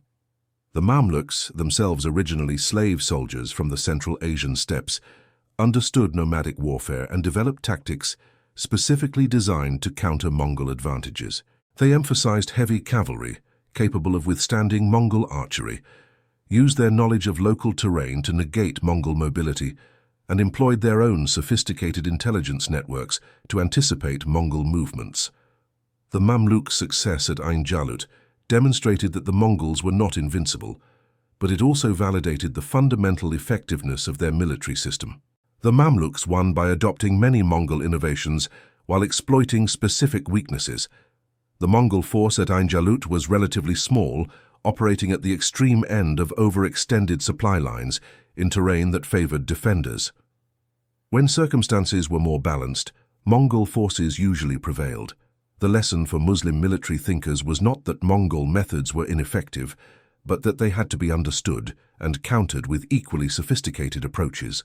In Europe, knowledge of the Mongol conquests arrived through merchants, missionaries, and diplomatic contacts, along with terrifying first-hand experience when Mongol armies invaded Eastern Europe in the 1240s. European commanders and scholars studied these campaigns intensely, trying to understand how the Mongols had achieved such comprehensive victories. The accounts brought back by travelers like Marco Polo, William of Rubruck, and Giovanni da Pian del Carpin provided detailed descriptions of Mongol military organization, tactics, and logistics. European military thought was transformed by this knowledge. The emphasis on heavy cavalry that had dominated European warfare since the early Middle Ages was questioned and eventually modified. While fully armored knights remained important, European armies began to incorporate more mobile cavalry units, improved their logistics systems, and developed more sophisticated command and control structures. The military reforms of the late medieval and early modern periods, the development of professional standing armies, the improvement of artillery, the creation of systematic military training, all reflected, at least in part, lessons drawn from the Mongol experience. The Mongol influence on the development of gunpowder weapons deserves particular attention. Gunpowder had been invented in China, where it was initially used for fireworks and eventually for primitive weapons. The Mongols encountered these gunpowder weapons during their conquest of China and recognized their potential. They employed Chinese engineers and gunpowder specialists in their campaigns across Asia, spreading the technology westward. By the time Mongol forces reached the Middle East and threatened Europe, they were using gunpowder weapons alongside their traditional bows and siege engines. The spread of gunpowder technology through Mongol conquests accelerated the development of firearms and artillery across Eurasia.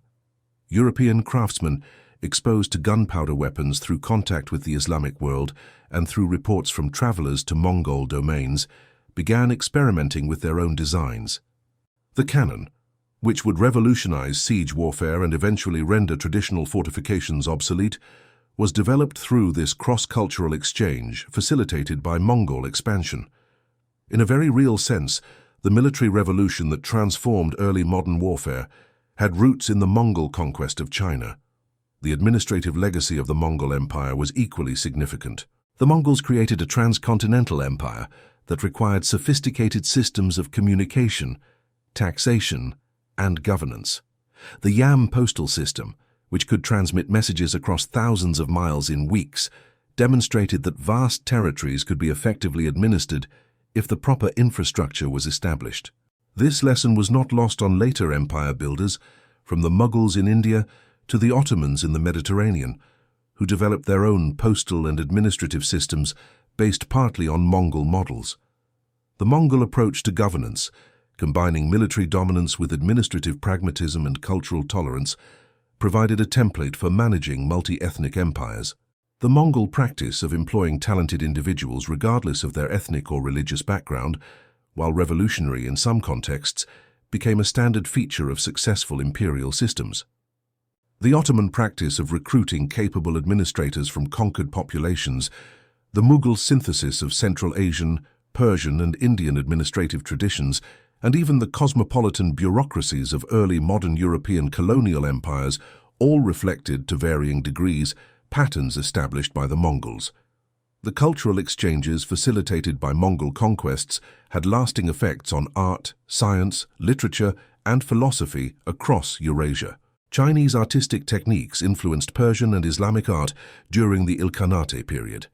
Islamic astronomical and mathematical knowledge reached China through Mongol-sponsored exchanges. European mapmakers incorporated geographical information gathered by Mongol expeditions. The cross-pollination of ideas and techniques across Eurasia during the Pax Mongolica created a period of remarkable cultural creativity that influenced artistic and intellectual developments for centuries. The demographic consequences of the Mongol conquests cast a long shadow over subsequent history. The massive population losses in China, Central Asia, Persia, and other conquered regions took generations to recover. In some areas, the population never fully recovered to pre-conquest levels, fundamentally altering the demographic balance and economic potential of these regions. The depopulation of parts of Central Asia contributed to the region's long-term decline relative to other areas of Eurasia, a pattern that persisted into the modern era. The spread of the Black Death along Mongol trade routes in the 14th century compounded these demographic catastrophes. The plague, which may have originated in the Central Asian steppes or Western China, spread along the very networks that the Mongol Empire had established and protected.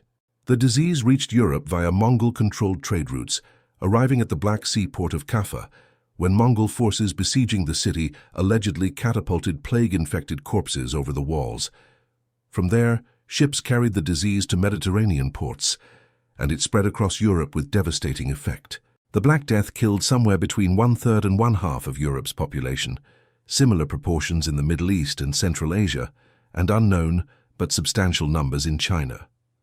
This pandemic reshaped European society, contributing to the breakdown of feudalism, the rise of wage labor, and ultimately the social and economic transformations that led to the Renaissance and the early modern period.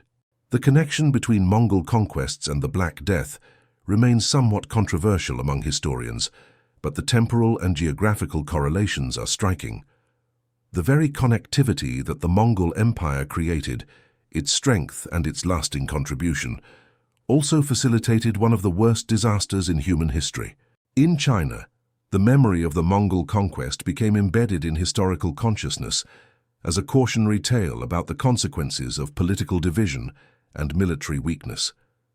Chinese historians and political thinkers returned repeatedly to the question of why China, with its vast population and ancient civilization, had fallen to a relatively small number of nomadic warriors.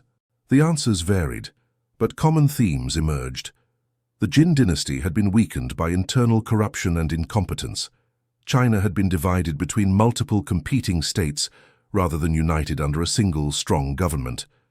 Military reforms had been neglected, and moral decay had sapped the civilization's strength. These explanations contained elements of truth, but also served contemporary political purposes. Each dynasty that rose after the Mongol period used the conquest as justification for its own policies. The Ming emphasized military strength and central control, arguing that only a powerful unified state could prevent another barbarian conquest. The Qing, themselves a conquest dynasty from the north, tried to position themselves as legitimate successors to Chinese tradition while also maintaining their distinct Manchu identity. The memory of the Mongol conquest was manipulated, reinterpreted, and instrumentalized across the centuries, serving as a flexible historical reference point that could support various political arguments. In Mongolia itself, the legacy of Genghis Khan and the conquests became central to national identity, though this identity evolved significantly over time. After the collapse of the Yuan dynasty, Mongolia itself entered a period of decline and fragmentation. The unity that Genghis Khan had forged dissipated as various tribal groups competed for power and prestige. Mongolia became a contested frontier between Chinese and Russian imperial expansion, eventually losing independence entirely in the 20th century when it became a satellite state of the Soviet Union. Yet even during periods of political weakness, the memory of the great conquests remained a source of pride.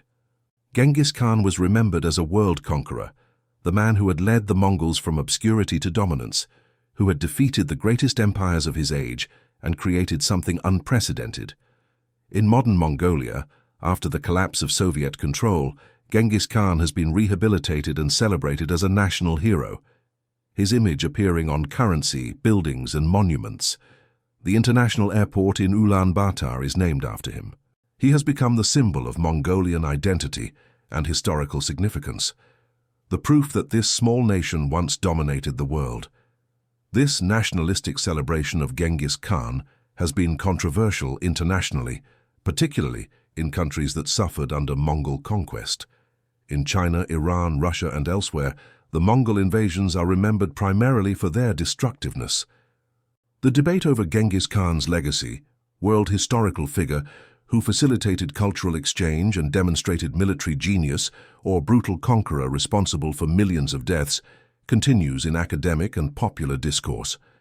Both perspectives contain truth, and the tension between them reflects broader questions about how we evaluate historical figures whose actions had both creative and destructive consequences. The military historians and strategic thinkers of the 19th and 20th centuries found much to study in the Mongol conquests. As modern military theory developed, scholars recognized that the Mongols had anticipated many principles that would later be codified by theorists like Carl von Clausewitz and Antoine-Henri Jomini. The Mongol emphasis on mobility, concentration of force at decisive points, intelligence gathering and psychological warfare all appeared in modern military doctrine. Military academies around the world studied Mongol campaigns as examples of operational excellence and strategic sophistication. The siege of Jongdu specifically became a case study in the interaction between mobile warfare and siege warfare, between nomadic and sedentary military systems. Military historians noted how the Mongols had adapted to an unfamiliar form of warfare, learning siegecraft while retaining their traditional advantages in mobility and archery. This adaptability, the ability to incorporate new techniques while preserving core strengths, was identified as a key factor in Mongol success and a principle applicable to modern military organizations facing technological or tactical changes. In the age of mechanized warfare, some strategists drew explicit parallels between Mongol cavalry tactics and armored warfare. The German blitzkrieg doctrine of World War II, with its emphasis on rapid mobile warfare, concentration of force, and encirclement, has been compared to Mongol operational methods. While the technologies were vastly different, tanks and aircraft versus horses and bows, the underlying principles of mobility, shock, and exploitation of enemy weakness showed remarkable continuity. Whether these parallels represent conscious borrowing or independent development of similar solutions to similar problems remains debated, but the comparisons themselves testify to the enduring relevance of Mongol military thought. The environmental and ecological consequences of the Mongol conquests are only beginning to be fully understood. Recent research using techniques like pollen analysis, ice core data, and carbon dating has suggested that the massive depopulation caused by Mongol invasions may have had measurable effects on global climate. The hypothesis, still controversial, is that the deaths of so many people and the abandonment of agricultural land allowed forests to regrow on a massive scale, pulling carbon dioxide from the atmosphere and contributing to a slight cooling of global temperatures in the 13th and 14th centuries. Whether or not this specific climate effect occurred, the broader ecological impact of the conquests is undeniable.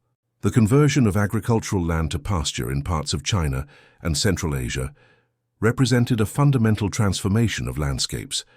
The spread of crops, animals, and diseases along Mongol trade routes created biological exchanges that reshaped ecosystems across Eurasia. The Mongol period was a time of unprecedented biological mixing, a preview of the even more extensive ecological transformations that would accompany European maritime expansion a few centuries later. The philosophical and religious consequences of the Mongol conquests shaped intellectual history in subtle but significant ways. The experience of conquest challenged traditional frameworks of understanding across multiple civilizations.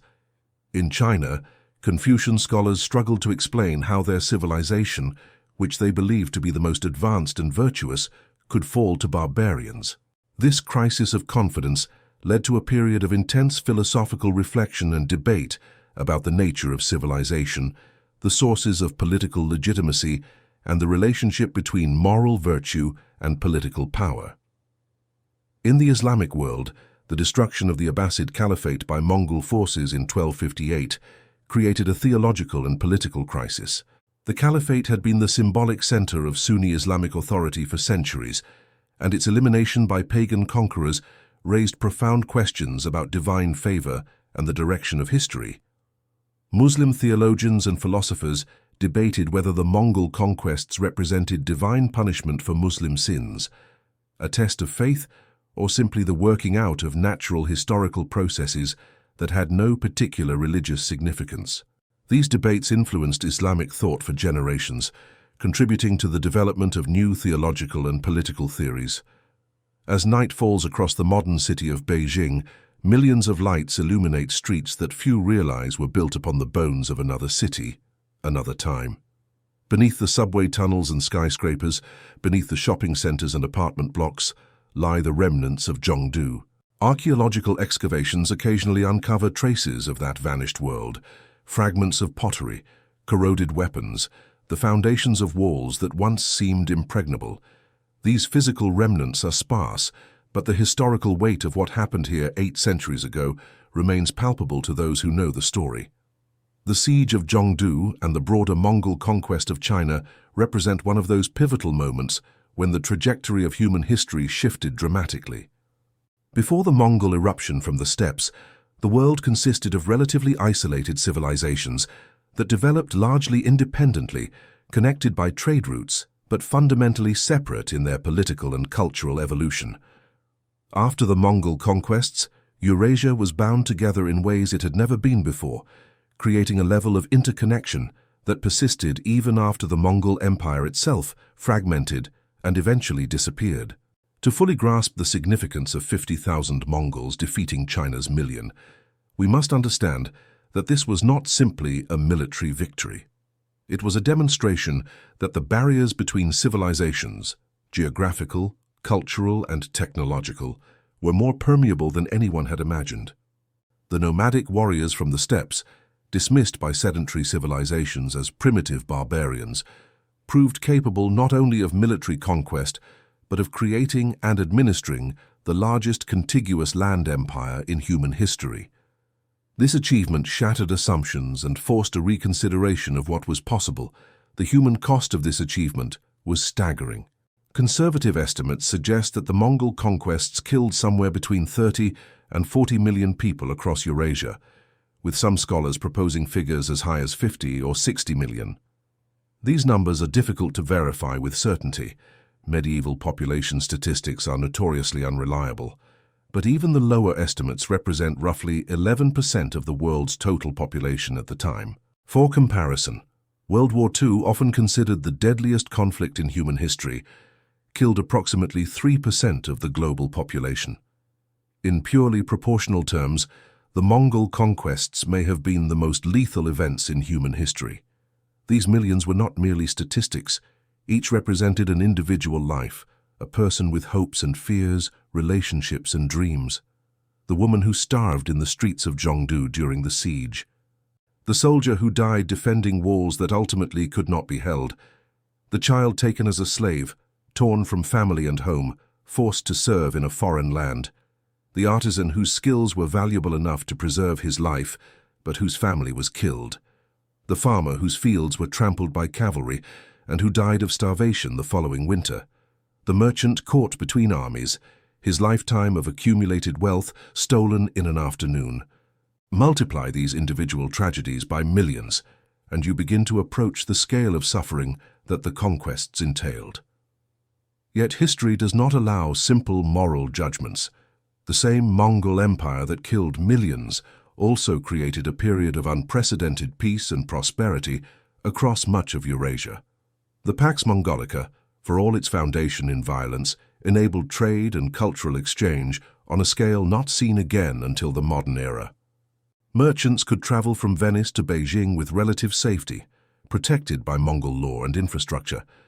Technologies and ideas spread along these protected routes, accelerating innovation and development. The economic prosperity generated by this transcontinental trade enriched cities from China to the Mediterranean, supporting artistic and intellectual flourishing that produced lasting cultural achievements. The Mongol system of governance, despite its foundation in conquest, demonstrated possibilities for managing diverse, multi-ethnic empires that influenced subsequent political developments. The principle of religious tolerance, the meritocratic approach to administration, the emphasis on legal predictability. These Mongol innovations, however imperfectly implemented, provided templates that later empires adapted and refined. The Ottoman millet system, which granted religious communities significant autonomy, showed Mongol influence. The Mughal synthesis of Islamic and Hindu administrative traditions reflected lessons learned from Mongol governance. Even the early modern European debates about religious toleration were informed indirectly by reports of Mongol practices. The question that haunts any examination of the Mongol conquests is whether the ends justified the means. Could the benefits of increased connectivity and cultural exchange be achieved only through massive violence and destruction? History provides no clear answer. We cannot rerun the experiment, cannot know what alternative paths might have been possible. What we can say is that the world that emerged from the Mongol conquests was fundamentally different from what came before, and that this transformation shaped possibilities and constraints that continue to influence global politics and culture today. In China, the legacy of the Mongol period remains complex and contested. The Yuan dynasty, despite ruling for less than a century before being overthrown by the Ming, is counted among China's legitimate dynasties, incorporated into the continuous narrative of Chinese imperial history. This inclusion reflects a pragmatic approach to historical memory. The Mongols ruled China, therefore they were by definition a Chinese dynasty, regardless of their foreign origins. This historical sleight of hand allows China to claim continuity while acknowledging disruption, to maintain the fiction of an unbroken civilization while recognizing the reality of foreign conquest. Modern Chinese nationalism has had an ambivalent relationship with the Mongol period. On one hand, the conquests represent humiliation and suffering, the subjugation of Chinese civilization by barbarian invaders. On the other hand, the Mongol Empire at its height included all of modern China, plus vast additional territories, making it one of the largest empires ever centered on Chinese territory. Some nationalist narratives have therefore claimed the Mongol conquests as Chinese achievements, arguing that the Mongols became Chinese through their rule of China, and that their empire represents Chinese power and glory. This interpretation is historically dubious but politically useful, allowing contemporary China to claim historical ownership of territories once controlled by the Mongol Empire. The archaeological investigation of Mongol conquest sites has accelerated in recent decades, as improved techniques allow researchers to extract more information from fragmentary evidence. Excavations at sites across China, Central Asia, and Eastern Europe have uncovered mass graves, destroyed fortifications, and burned settlements that provide physical evidence of the conquest's violence.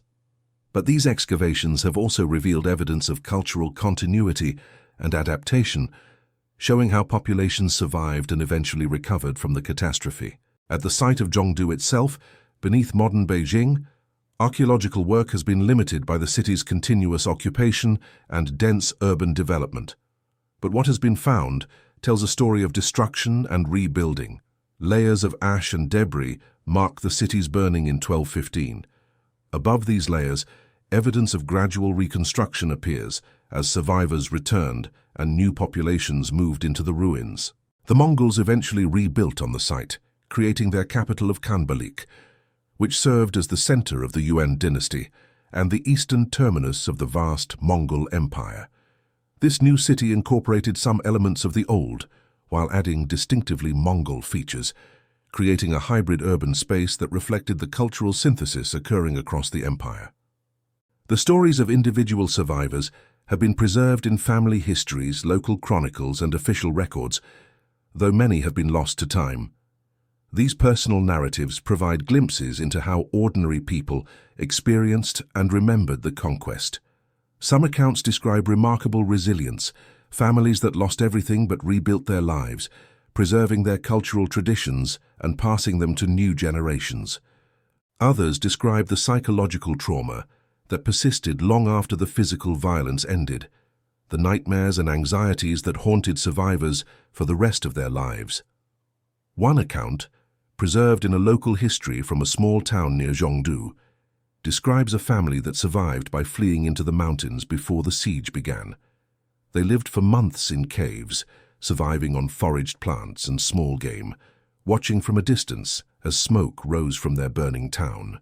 When they finally returned, they found their home destroyed and most of their neighbors dead, but they rebuilt, stone by stone, slowly restoring what had been lost.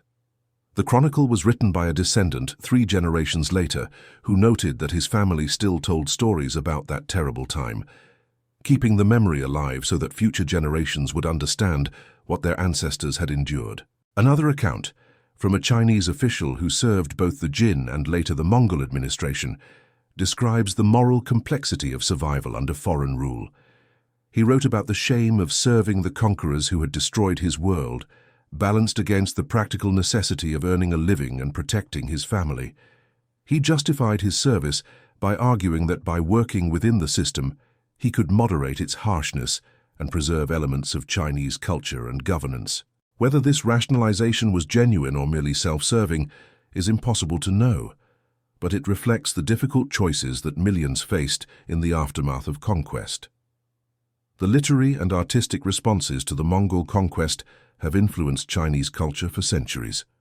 Poets wrote elegies for lost cities and destroyed dynasties, their verses expressing grief, anger, and loss. Painters depicted scenes of desolation and destruction, or alternatively, idealized landscapes representing a lost golden age before the conquest.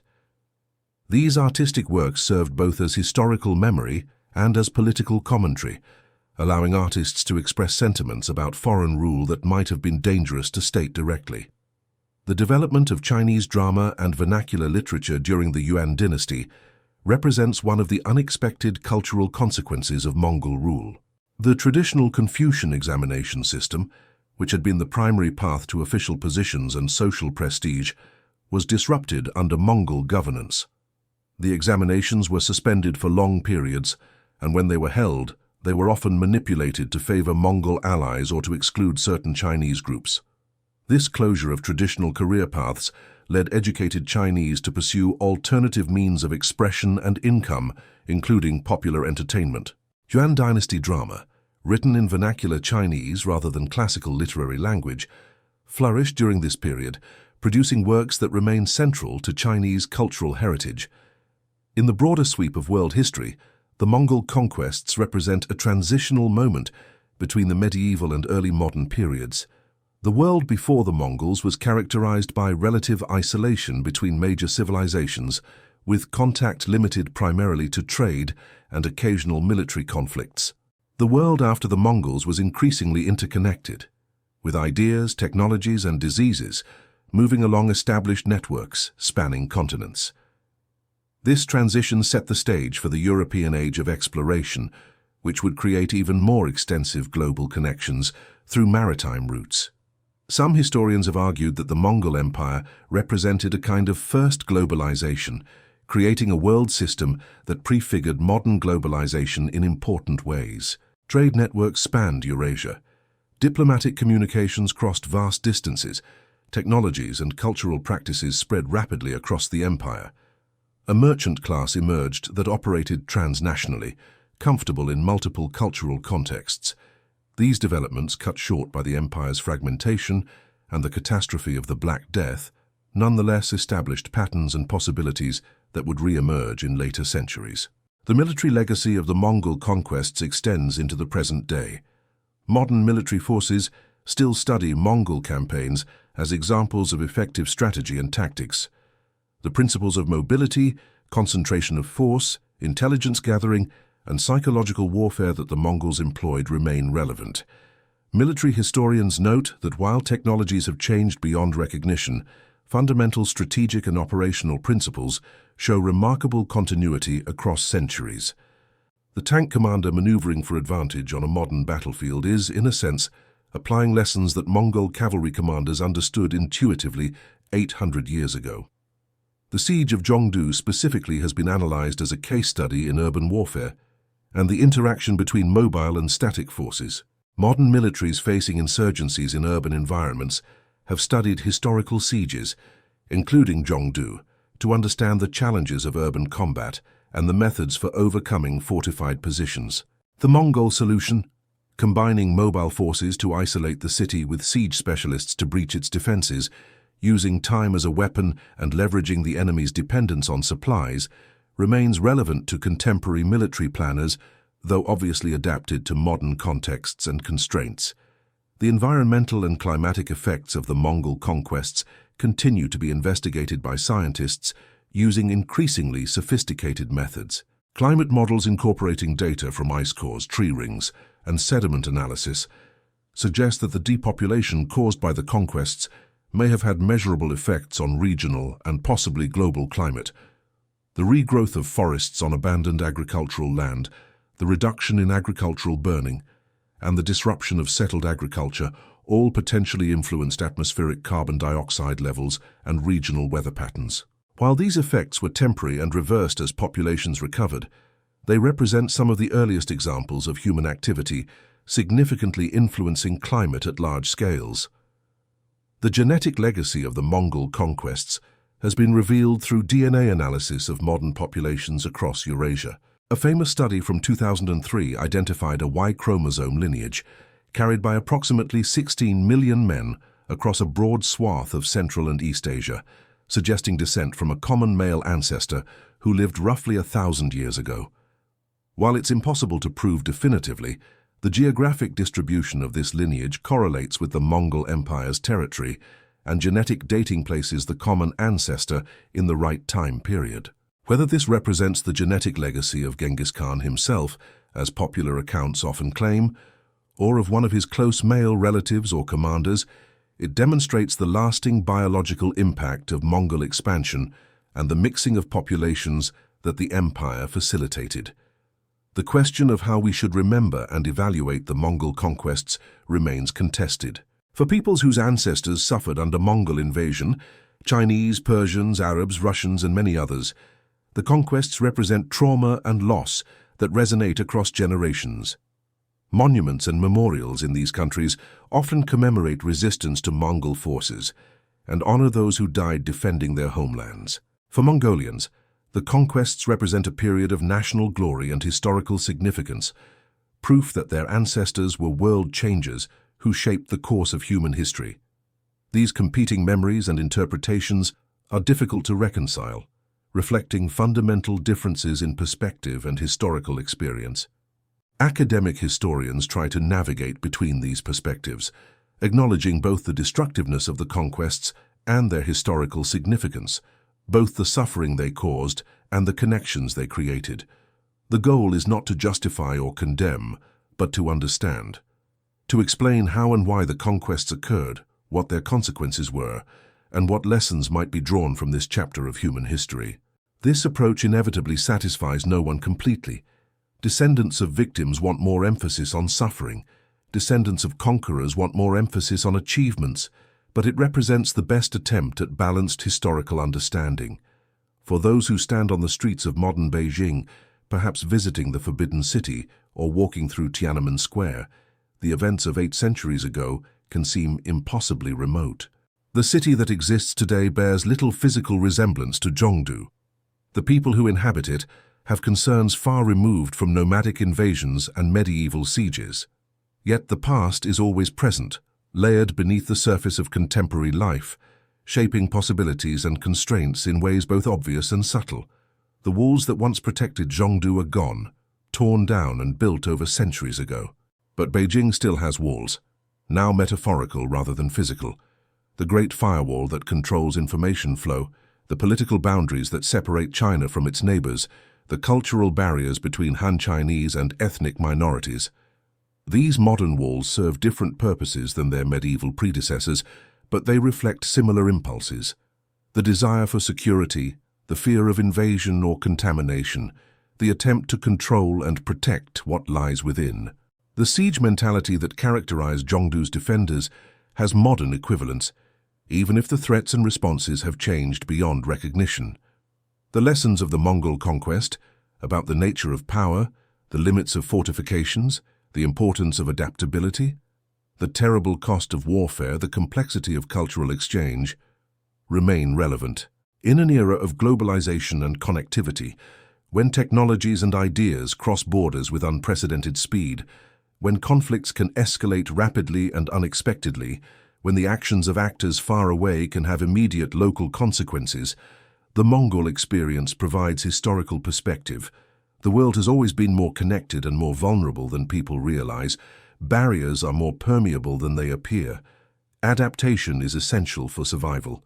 And the price of conflict, however justified it may seem to those who initiate it, is paid in human suffering that echoes across generations.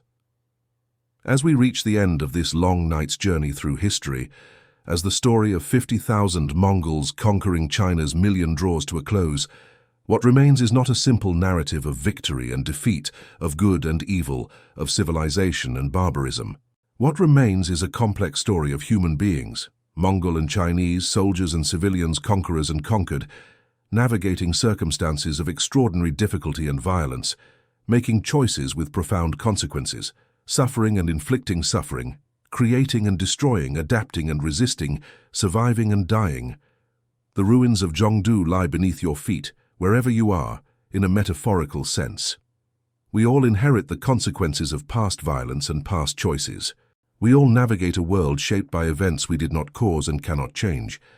The question is not whether we can escape history, we cannot, but whether we can learn from it, whether we can understand the patterns and principles that recur across time and space, whether we can apply that understanding to avoid past mistakes and pursue better futures. The siege that changed history ended 800 years ago, but its echoes continue. In the strategies of generals, in the policies of governments, in the memories of peoples, in the very structure of our interconnected world, the Mongol conquest of China remains present. Not as a living force, the empire is gone, the warriors are dust, the cities they destroyed have been rebuilt or forgotten, but as a reminder of what humans are capable of, both terrible and remarkable, destructive and creative, in moments of extreme crisis and transformation. As you drift towards sleep, perhaps these stories will visit your dreams. The thunder of hooves across frozen plains, the whistle of arrows in flight, the crackle of flames consuming a city, the silence of empty streets where millions once lived, but also the resilience of survivors, the adaptability of cultures, the persistence of memory, the slow work of rebuilding. History is not just about what was destroyed, but what endured, what was created from ruins, what lessons were learned and passed forward. The story of 50,000 Mongols defeating China's million is ultimately a human story, with all the tragedy and triumph that humanity encompasses. And like all human stories, it continues, transformed and reinterpreted in every generation that encounters it. Sleep well, knowing that the past, however terrible, has been survived. And that survival, above all, is what history teaches us is possible. Thank you for joining me on this journey through one of history's most transformative moments. If you found this exploration of the Mongol conquest meaningful, please take a moment to like this video and subscribe to the channel. Your support helps me continue creating these deep dives into the events that shaped our world. I'm curious to know where you're listening from. Are you drifting off to sleep in North America, Europe, Asia, or somewhere else entirely? Drop a comment and let me know what part of the world you're in. It's always fascinating to see how these historical stories connect people across continents, just as the events we discussed connected civilizations 8 centuries ago. Until next time, rest well and keep exploring the stories that made us who we are today.